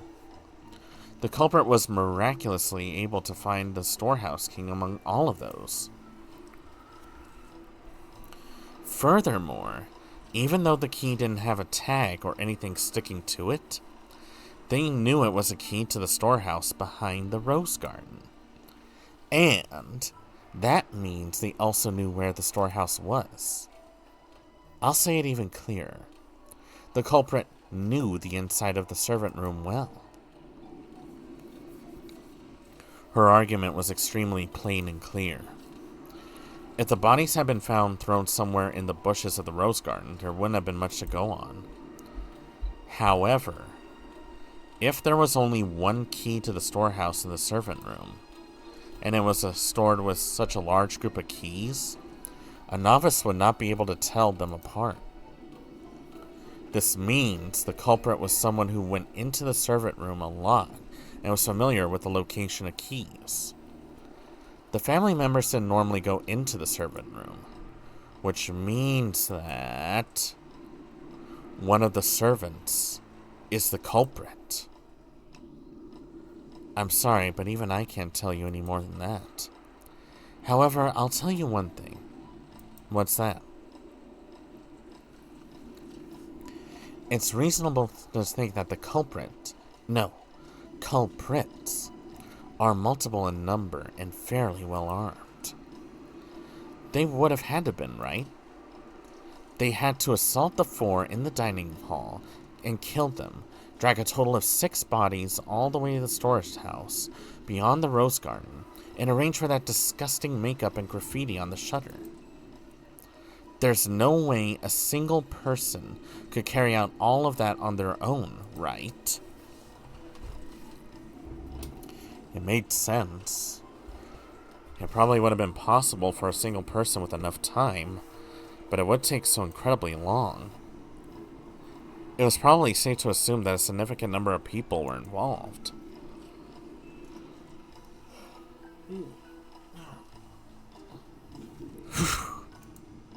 So what you're saying is that maybe all the servants were in cahoots? Please keep it quiet, okay? It wouldn't be right to voice mere speculation like this. And if it really was true, what would you do next? They might not let us leave here alive. This is an opponent who had no trouble killing Nissan and 3 others. Right now, the only ones I can count on to fight with me are the 3 in my family and maybe you. Which comes to a total of 4 people, right? We're no better off than they were last night. In short, it'd be easy for the culprits to massacre the rest of us. I'd be playing detective trying to expose the person who had killed Dad and the rest before the police did. If only I could cleverly penetrate the culprit's identity and stick the proof in their face.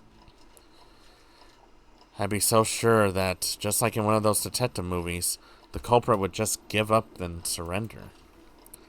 However, the culprit would only surrender if there was no way for them to fight back. The culprits behind the crime on this island were far from helpless, and might even be able to massacre all of the remaining people here. And on top of that, the island was like a giant closed room, cut off from the outside world by a typhoon. So they had a full day until tomorrow to kill, scheme, and camouflage themselves. In short, this wasn't a safe atmosphere where we could get very far by playing detective.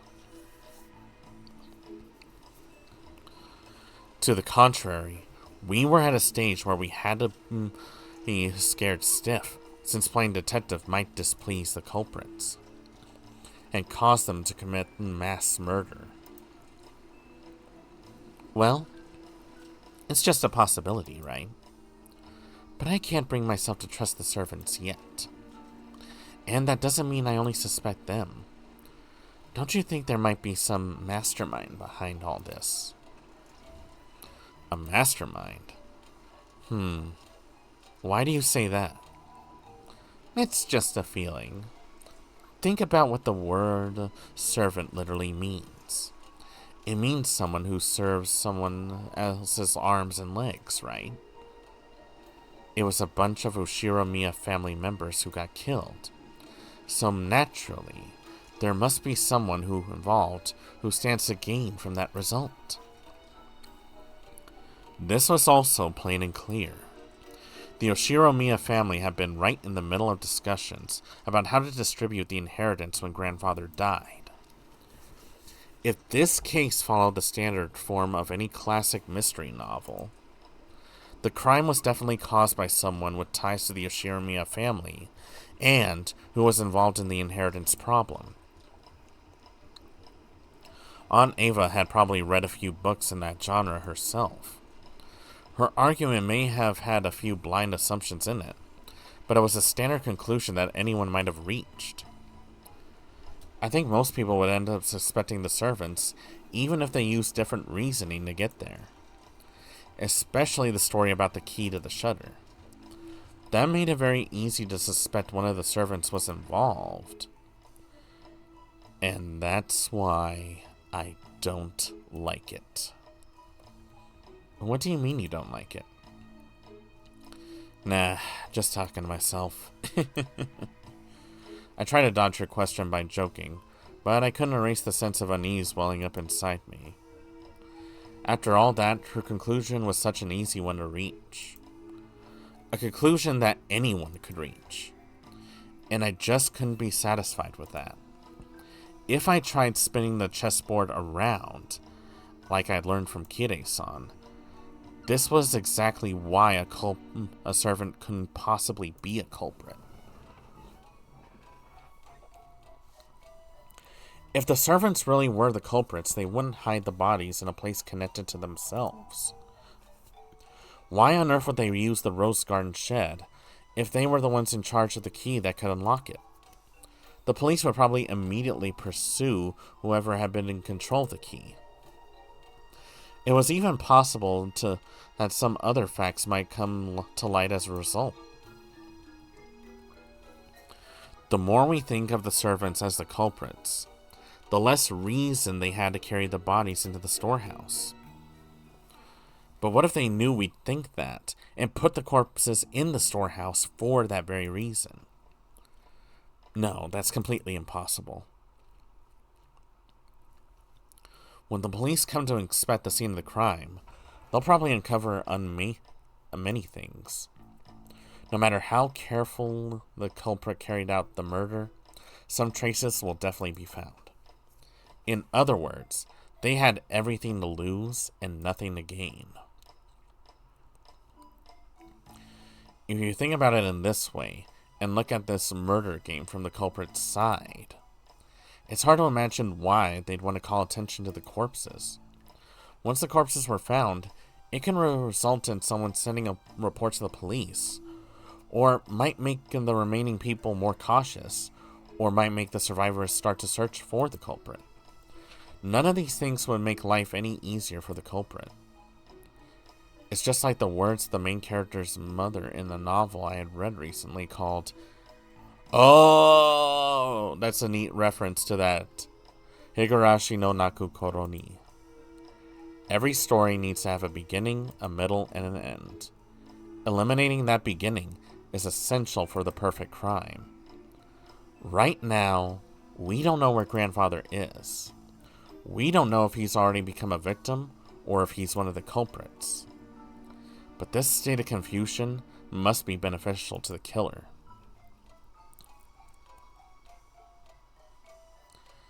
The culprit has absolutely nothing to gain by showing us the bodies in such an obvious way and making us all realize there's been a murder. In fact, this is the perfect place to spin the chessboard around. In other words, showing us the corpses in such a flashy way must be the culprit's goal in and of itself. So at the very least, to the culprit, the appearance of 6 corpses there meant more than the deaths themselves. In other words, the culprit wanted this murder on display. To whom? To us. This is a message. The culprit is trying to shove something into our faces. I don't know what it is. At this point in time, this vulgar mass murder isn't making me feel anything except a malice directed towards all of us. Malice towards all of us. Is it?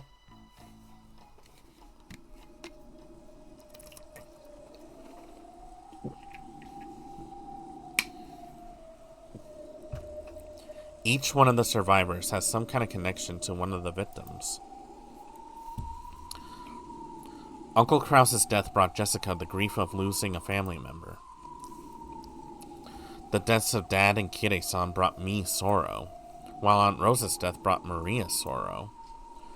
Goda-san's death probably shocked his fellow servants, and Shannon-chan's death brought grief to both George Aniki, who had proposed to her, and Kenon-kun, who had loved her like an older sister. Everyone now on this island has received an equal amount of sadness. Eva was sure that the servants were in cahoots. But then how can you explain the deaths of Goda-san and Shannon-chan? At any rate, by this argument, the grief caused by the 6 deaths hit everyone but Aunt Eva and Uncle Hideyoshi. Even Aunt Eva, who had direct suspicion at the servants, and acted as though herself was beyond suspicion, could not be ruled out as a suspect. In the first place, she was able to argue that the servants were suspicious by focusing on the shutter key.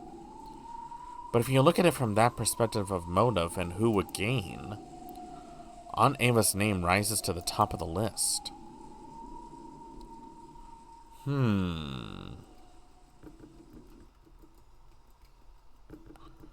I know what you're thinking, Battler-kun. Huh?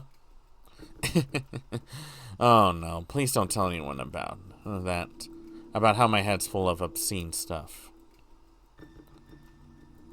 I'm the one who's going to gain the most from these murders. Since I'm going to be suspected anyway, I might as well get it out in the open. I tried to dodge the issue by joking around, but apparently it didn't work. The inheritance will be divided into as many parts as there are siblings. But right now, I'm the only one of the 4 left. All of the assets of the Yoshiramiya family will become mine. If Uncle Hideyoshi heard you, he'd say, "Could you give it a rest? It's not funny." I'm sorry. I was just fooling around, since I'm going to be suspected anyway, no matter how much I try to smooth it over. That's why, from my point of view, this murder might have been designed to cast suspicion onto me. Unfortunately, my alibi for last night is weak. Could you tell me a bit more about last night? As you know, the discussion between the siblings of how to slice up and eat the inheritance continued until late in the night. But I don't know how late it lasted. My husband and I had woken up early in that morning. We were so sleepy and a little past midnight, they let us go. When we returned to the guest house and rested there. Can anyone other than Uncle Hideyoshi prove that? No, wait. It's not like I suspect you or anything, okay? Oh, are you so sure about that? I don't know if it counts as proof, but when we returned to the guest house, we were greeted by Genji-san, who asked if we needed a towel. I think that should be enough to prove we returned to the guest house a little after midnight. Though, if my theory was correct, the servants would all be in cahoots, and that wouldn't actually make for much of an alibi. Hey, you got a point there. Guess that means I'm playing detective with the real culprit right now, huh?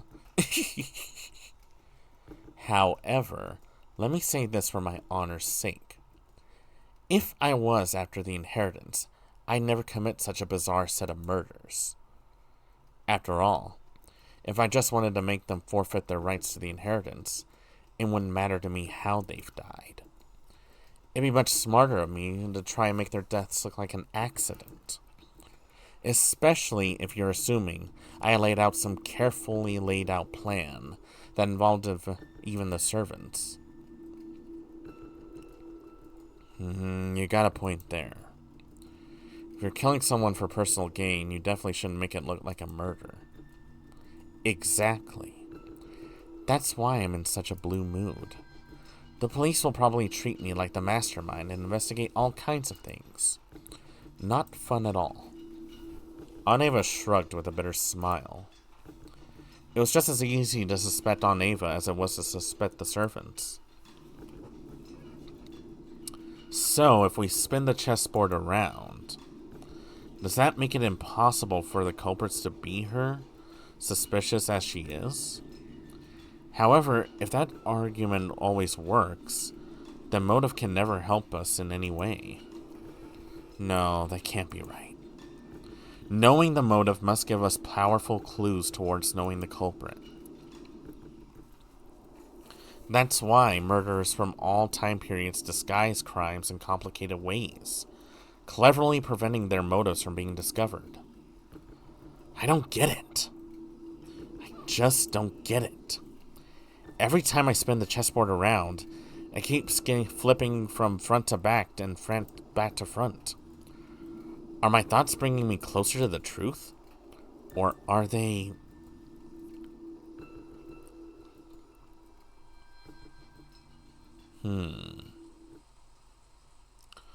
Aneva didn't want to talk to me any more than that, so I folded my arms and headed to the window to cool my head a little. As I looked over the parlor, I saw George Aniki and the others gathered, talking. It looked like they were talking about the magic circle that had been painted onto the shutter. As Uncle Hideyoshi thought back to that time, he started drawing the shape and the margins of Maria's notebook. I see. Since Maria was second only to grandfather in knowledge of the occult, she might understand what it meant. I think it was probably something like that. There was a mark that looked like a variation of a cross. And then, surrounding the circle around the perimeter, were these closely packed strange letters on all four sides of the cross. And in the four corners, there was something written. It didn't look like the alphabet or something like that. It was what they call ancient characters. And around the top of the circumference, there was a small mark. 5 small circles arranged in a cross pattern, and straight lines connecting them. Yeah. There definitely was something like that drawn there. Yep, there's no mistake in the shape. I don't understand the thin characters, but the arrangement was nearly the same. Everyone was staring down at the shape, so I stared down at it too. From what I heard, it had been painted on the shutter to the storehouse with some material that looks like blood. I see. This sure is unsettling. Grandfather's probably the only one who'd want to draw something this weird. Seriously, where did he go? I want to grab him and ask him what the hell this is supposed to mean. Jessica's voice contained impatience and anger. She hadn't gone so far as to say grandfather was the culprit, but she sure seemed to know that grandfather knew something about the culprit's background. Of course, if you were searching for a link connecting to the Yoshiramira family to the occult, 10 out of 10 people would think it was grandfather. Also, to a person who knew nothing of the occult, this strange mark would have no meaning. Which meant that this might have been something addressed to grandfather. That's right. And the reason the crime was shown to the survivors was so they'd find this.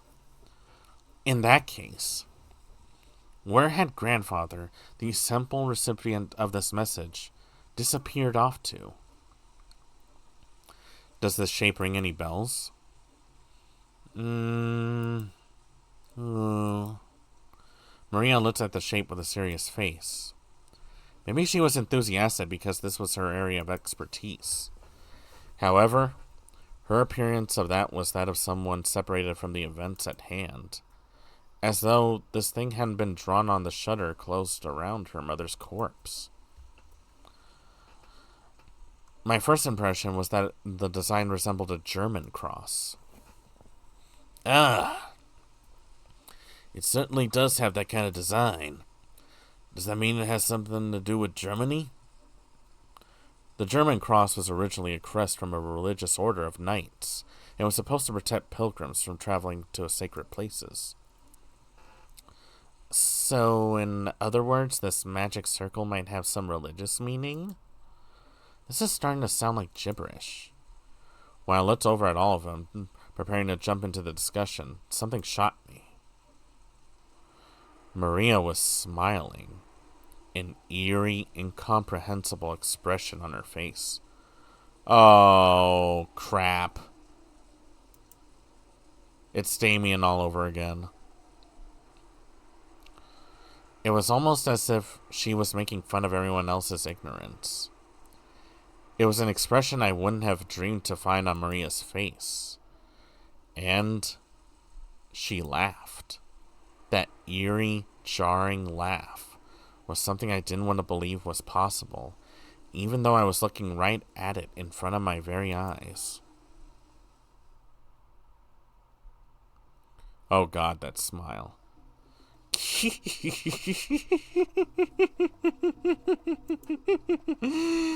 You people aren't even close.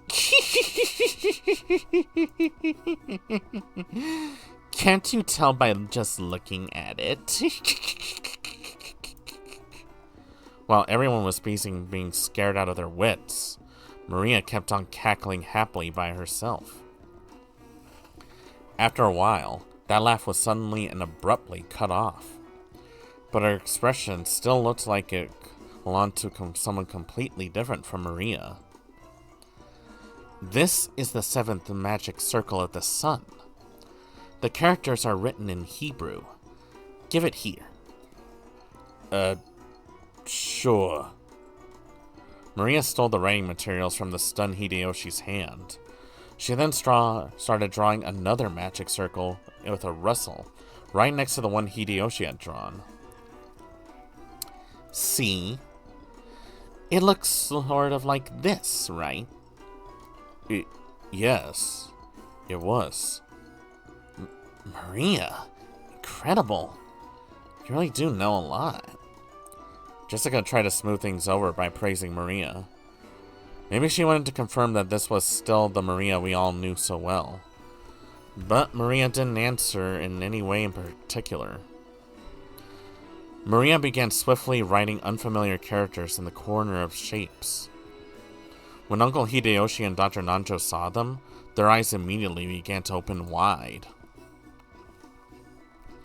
Written on the top and bottom and left and right are the names of the angels who preside over wind, fire, earth, water. Where's Heart? Are they trying to summon Captain Planet? Chassan, Arel, Porglok, and Talihad. And in the four corners are the names of the 4 great kings. Ariel, Seraph, Darishi, and Cherub. Is that what you saw?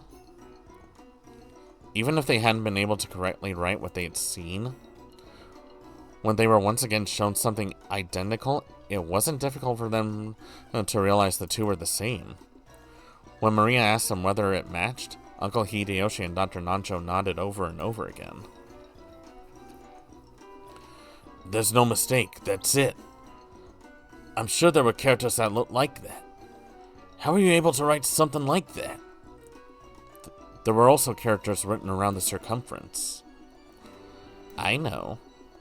Like this, right? Maria quickly began to surround the circumference with more Hebrew writing. It's the Psalm of the Old Testament, the 16th and the 17th verses of the 116th Psalm. You must have at least read the Bible, right?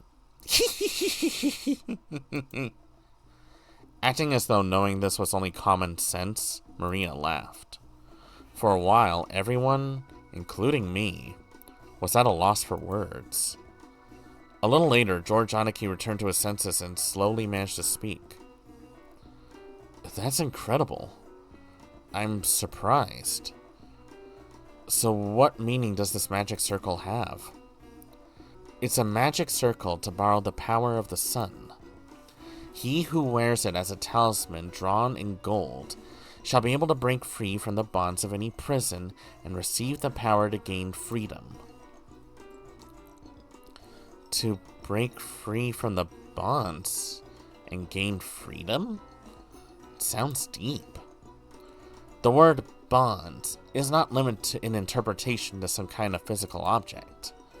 Therefore, it does not hold meaning for people locked up in an actual jail.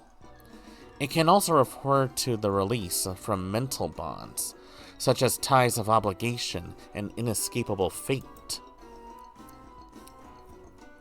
Ties of obligation and inescapable fate, you say? That's also pretty deep. But I really don't understand. What does this have to do with the 6 bodies?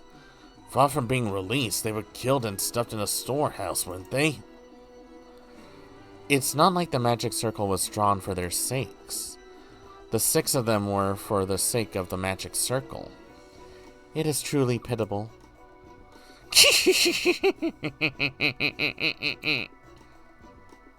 What do you mean? What in the world do you mean when you say the 6 of them were there for the sake of the magic circle? Maria lifted up her pointer finger and waggled it as if she were making fun of us. That's written around the circumference. Can't you read it? Psalms chapter 116, verses 16 and 17. I'll read it for you. The Lord has freed me from my chains. I will offer you the sacrifices of thanksgiving and will call on the name of the Lord. See? See, you say. I got no idea what you're talking about. You're saying they're human sacrifices. And what Maria had just read aloud was a vital part of the magic circle. Then it was saying that the sacrifices had to be offered in order for this magic circle to be effective. So, human sacrifices had been offered inside the storehouse where the magic circle had been drawn. A heartbeat later, everyone else seemed to reach the same conclusion. Some people were shocked, and others spat out that this was... Oh, crap. This was starting to get incredibly disturbing. And we couldn't accept it or understand it. I don't care what kind of magic circles or curses or other people believed in. I won't pick a fight with them. But they really did kill Dad and the rest of the sacrifices for crap like that? I couldn't just stand that feeling. Compared to this, I preferred it when we were still disgusted by the theory about the fight over the inheritance. As I started to get pissed off with a feeling between anger and sadness, I broke from the circle everyone was in and returned once again to the window. Something had gone insane since yesterday.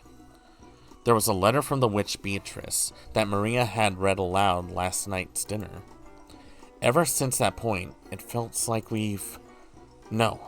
like this whole mansion and this whole island have been getting more and more firmly locked inside some kind of bizarre world. That's right. When I think back on it, that letter was an invitation from the witch. The ruler of the nighttime island had invited us inhabitants of the day into another world. The phone and the radio had been interrupted, and the island was completely shut off by the typhoon. So you really could call this place another world cut off from the real one by now. Yeah, it's as if this island is now. It's perfectly normal for a witch to send us letters for human sacrifices to be offered up for the sake of magic circles. So what will happen next? Will some weird people wearing goat masks start doing the Bond Festival dance or something? It's hopeless. It's hopeless. I don't get it. The inside of my head's all screwed up and I don't even know what to think. Anger, sadness. The opposing emotions all swirled up together, and they're starting to suck me in. Unable to resist, I couldn't do nothing but cover my eyes with my hands and trust my mind and body as I started to get sucked in. Truly an interesting chain of events. As I started losing heart, I began to recall a memory from when I was small. It was from when I was very young. I had seen and unfortunately seen a scary occult movie on TV. And for a while, I hadn't even been able to go to the bathroom by myself. That old bastard gave an exaggerated laugh and said this. "Hey, Battler, why do you think they go all the trouble to make movies like this about demons and the occult and such? It's because they don't exist. Something that ridiculous can't be found anywhere on this planet. Because they don't exist, people want to see them and go through a lot of effort to making them. That's why those occult movies just make me laugh. If I were forced to choose, I'd say rather than demons and monsters, this year's earnings call and angry wives are 100 million times scarier. I'll go further, okay? From my point of view, getting scared is a recreational emotion, something for people who've got rooms to relax both in their hearts and their lifestyles. They had so much free time, they didn't know what to do with it, so in order to entertain their mind with unusual emotions, people started creating a culture with demons and the occult and stuff.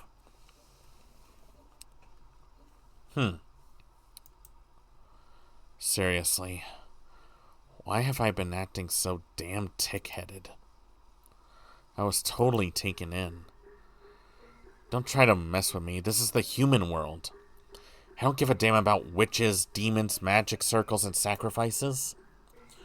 The human who killed Dad and everyone else is still on this island. That's all there is to it, right? The next person who started speaking to my heart was Kirei-san. You see, in both chess and shogi, when you reach the very, very last stage of the game and get closer and closer to cornering your opponent, the number of optimal moves you could possibly make gets smaller and smaller. Therefore, if you're backing someone against the wall, or someone's doing the same to you, both players' moves become indefinitely easier to read. In other words, when you're completely cornered and you think you have no moves left, that's the moment when it's easier to read your opponent. However, when a person is forced into a defensive position, they can't help but lose their ability to think clearly, so they aren't able to get their minds around their opponent's moves. That's when you do. That's when you spin the chessboard around. With all my strength, I slapped my face with both hands. Now my eyes were truly open. When you don't understand anything and you're completely cornered, just like I am now, isn't that the perfect time to spin the chessboard around? While on the defensive, we can't guess at the culprit's schemes. If we spin it around and look at it that way, just what might we see?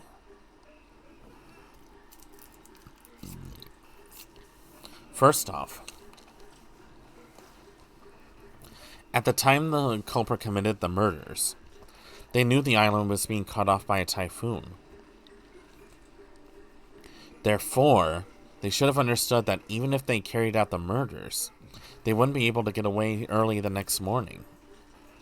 In short, the culprit had begun without securing a way to escape. Furthermore, that bastard tossed the corpses in the storehouse. Then was even kind enough to say, "Here they are," with a bit of weird graffiti. In other words, since we probably find the corpses sooner or later, they wanted to show them to us. If we'd all been dim and hadn't noticed the storage shed, the culprit's goal would not have been achieved, would it? If you think about it this way, that bastard of a culprit, since this morning, they must have been watching our every move with bated breath. After all, if we hadn't been so kind as to discover what was on the storehouse, all of that hard work and preparation they did last night would have just gone poof. What did the culprit want to make us feel by showing us these corpses in the storehouse? All 6 bodies had their faces noticeably destroyed. Was it a grudge? A warning? The defacement of the bodies had occurred after death. So it hadn't been the means by which the culprit had killed them. It didn't mean anything to those who had been killed. It did have meaning to those who found the bodies. The culprit wanted to make it appear that they had been killed so brutally. Ha! After thinking this way, I really wanted to tell that bastard to stop talking to me so lightly. Who just danced to that tune? If you're told, please be scared, you can't just say, really? Sure thing. When someone tells the great Ushiramiya battler the entrance is right here, I'm the kind of guy who will start wanting to sneak in through the window. The next thing that had me concerned was that so-called magic circle on the shutter.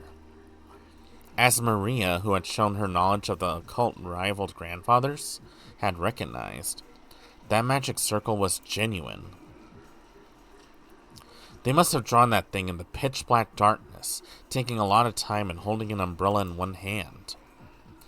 Isn't that amount of hard work and perfectionism impressive? What purpose would have been all worth that effort for? If we're looking for a fan of the occult in this mansion, most likely, all of us would naturally suspect Grandfather. Did they want us to make us think Grandfather was involved?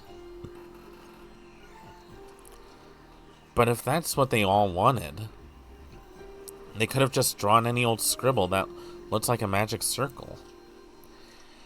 It wasn't like any of us amateurs would be able to tell the difference between a genuine and a fake. However, this magic circle was genuine, and furthermore, it had even been written in Hebrew. So this magic circle had a message that could only be understood by someone with knowledge of the occult. A message is a form of communication. By sending it, they were hoping for a reaction. A reaction? For some reason, we couldn't find Grandfather now. I don't know how Grandfather might have spotted the magic circle on the shutter. But didn't he choose to hide himself in reaction to that? No. Was it a trap to make us suspect that Grandfather had participated? You could read it either way. Damn, that's annoying. What kind of reaction was the culprit hoping to get out of us by putting on this occult show? Somehow that felt like the culprit's weak point. The letter from Beatrice that Maria had read aloud during last night's dinner sprang back into my memory.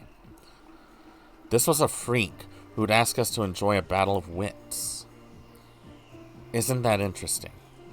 This battle of wits between us and the witch. Will we be sucked up by her occult game first? Or will we pull off her fake skin first? There's a whole day until the typhoon passes. Why not enjoy ourselves?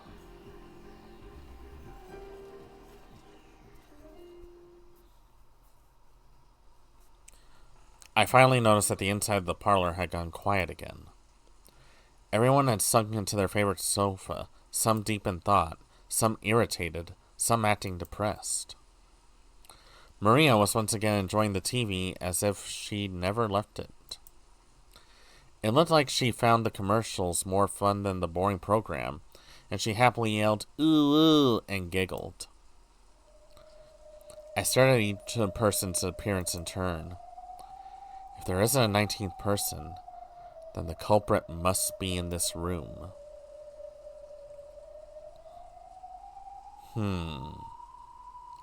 So the real question is, who's the killer?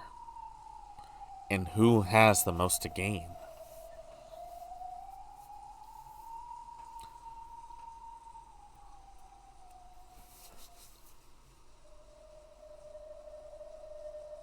Right now, Anatsui's searching the mansion with the servants, right? Then we shouldn't say, in this room. In this mansion is where the culprit has to be. After all, it's possible Aunt Natsui was behind this, and we still can't deny that one of the servants might be a killer. Anyone could be guilty. Still, Aunt Natsui and the rest sure are taking their time. Of course, it's not a small mansion, but isn't this taking a little too long just to walk around checking the windows and doors? Just as I was thinking this, Aunt Natsui and the rest returned. Not one of them missing. But our relief was short-lived. Everyone looked at Natsui in shock. The talk I had with Aunt Ava started to creep back into my mind. The possibility that the culprits had enough in numbers or weapons to kill all of those 6 at once. Why does she have a shotgun? Why does she have a shotgun? Forgive me if I startle you. I brought this to be prepared for the worst. After all, that thing in Natsui's hand was a rifle. At a glance, its silhouette looked a lot like a hunting gun, but it was unusually short and kind of looked like a kid-sized weapon. However, it had the weightiness to make it clear it was no kid's toy.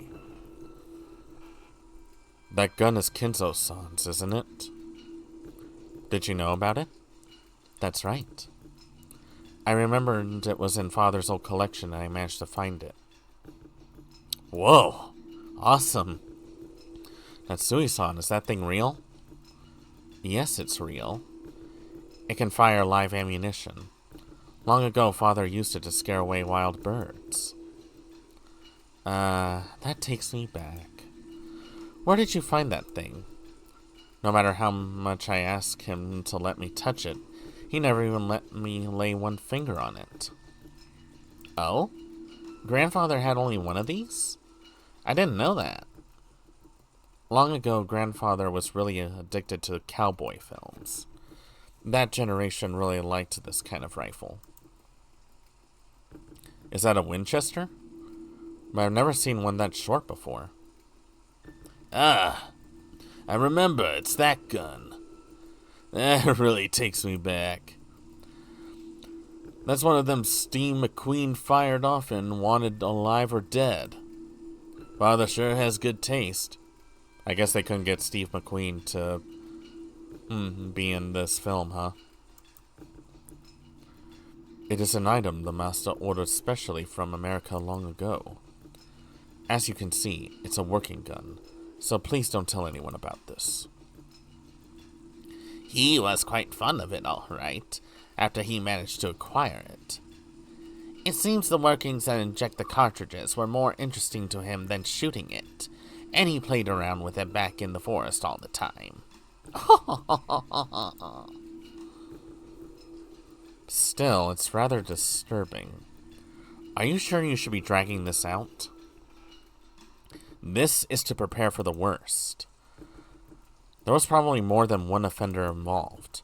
Furthermore, those horrible people killed 6 of us, including my husband. I have a responsibility to protect everyone until tomorrow, in my husband's place. As Natsui-san said this, she slumped down into one of the sofas and took a deep breath. She had been trying to find Grandfather, as well as check the doors and windows. Since Grandfather wasn't with her, she probably still didn't know where he was. I carefully checked all the doors and windows throughout the mansion.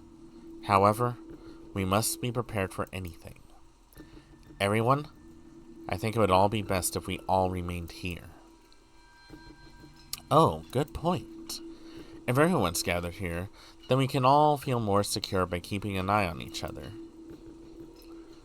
What do you mean by that, Ava-san? Nothing, really.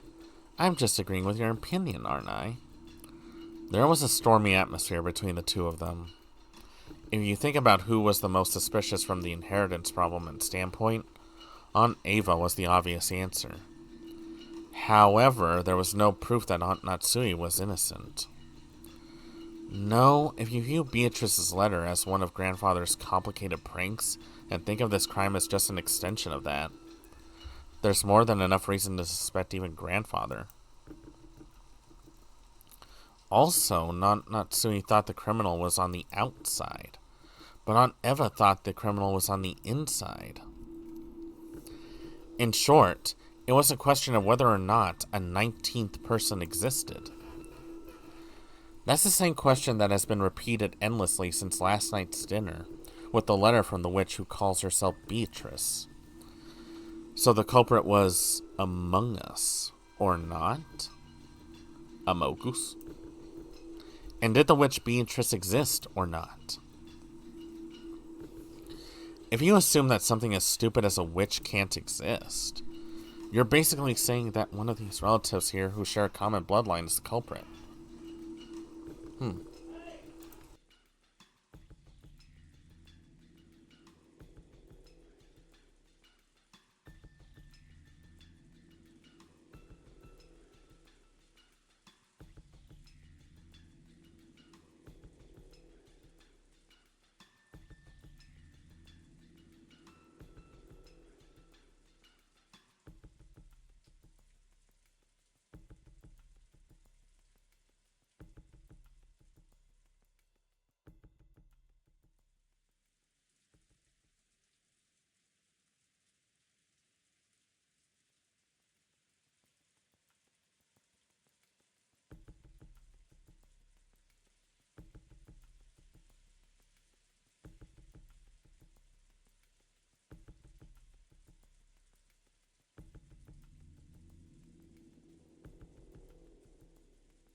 Sorry about that, folks. My brother showed up in one of his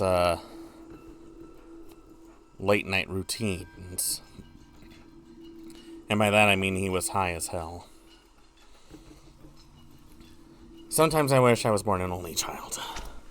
But I digress. Let's continue.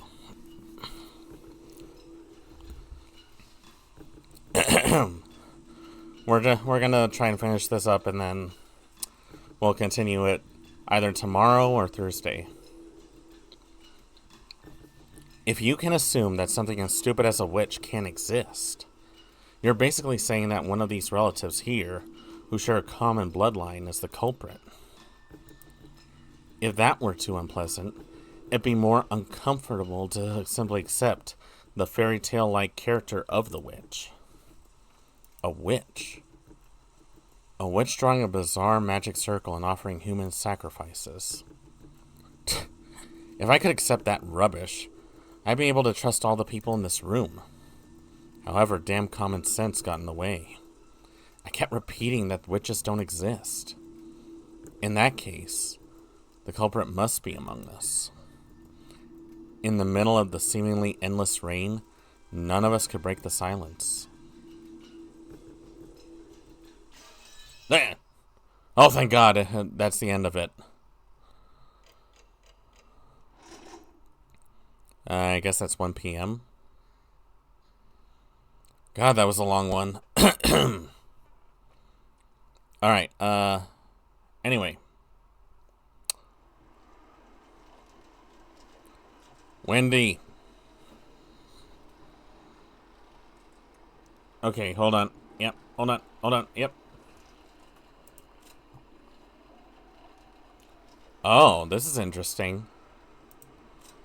Now their mugs are Oh, ho, ho, ho. Oh, this is what their faces look like, huh? Oh, wow.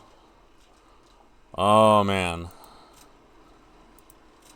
Whoever did this, they wanted to send a statement, that's for sure. And of course, grandfather's nowhere to be found. We'll leave it on Aunt Natsui for now, mostly because she's doing okay now. But this is getting really good. I'm liking this.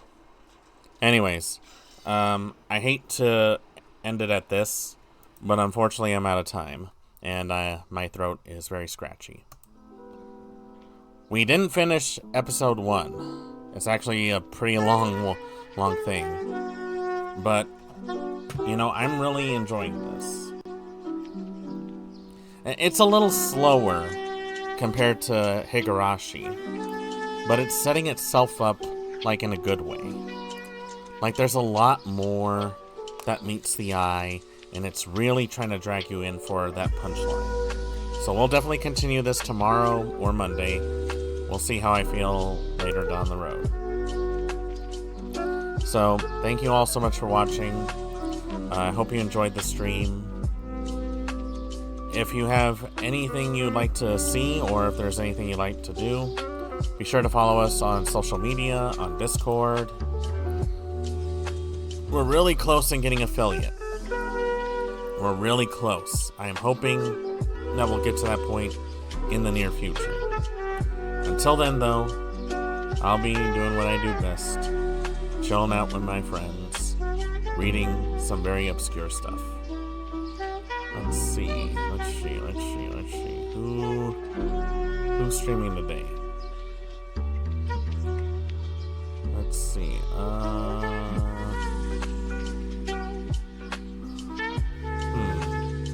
Who haven't I streamed to in a long time?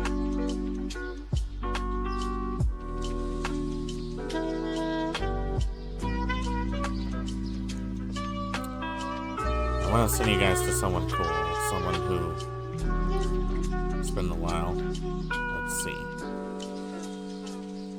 Oh, Meat just streamed right now. So you know what? Let's right into her. Anyways, thank you all so much for watching.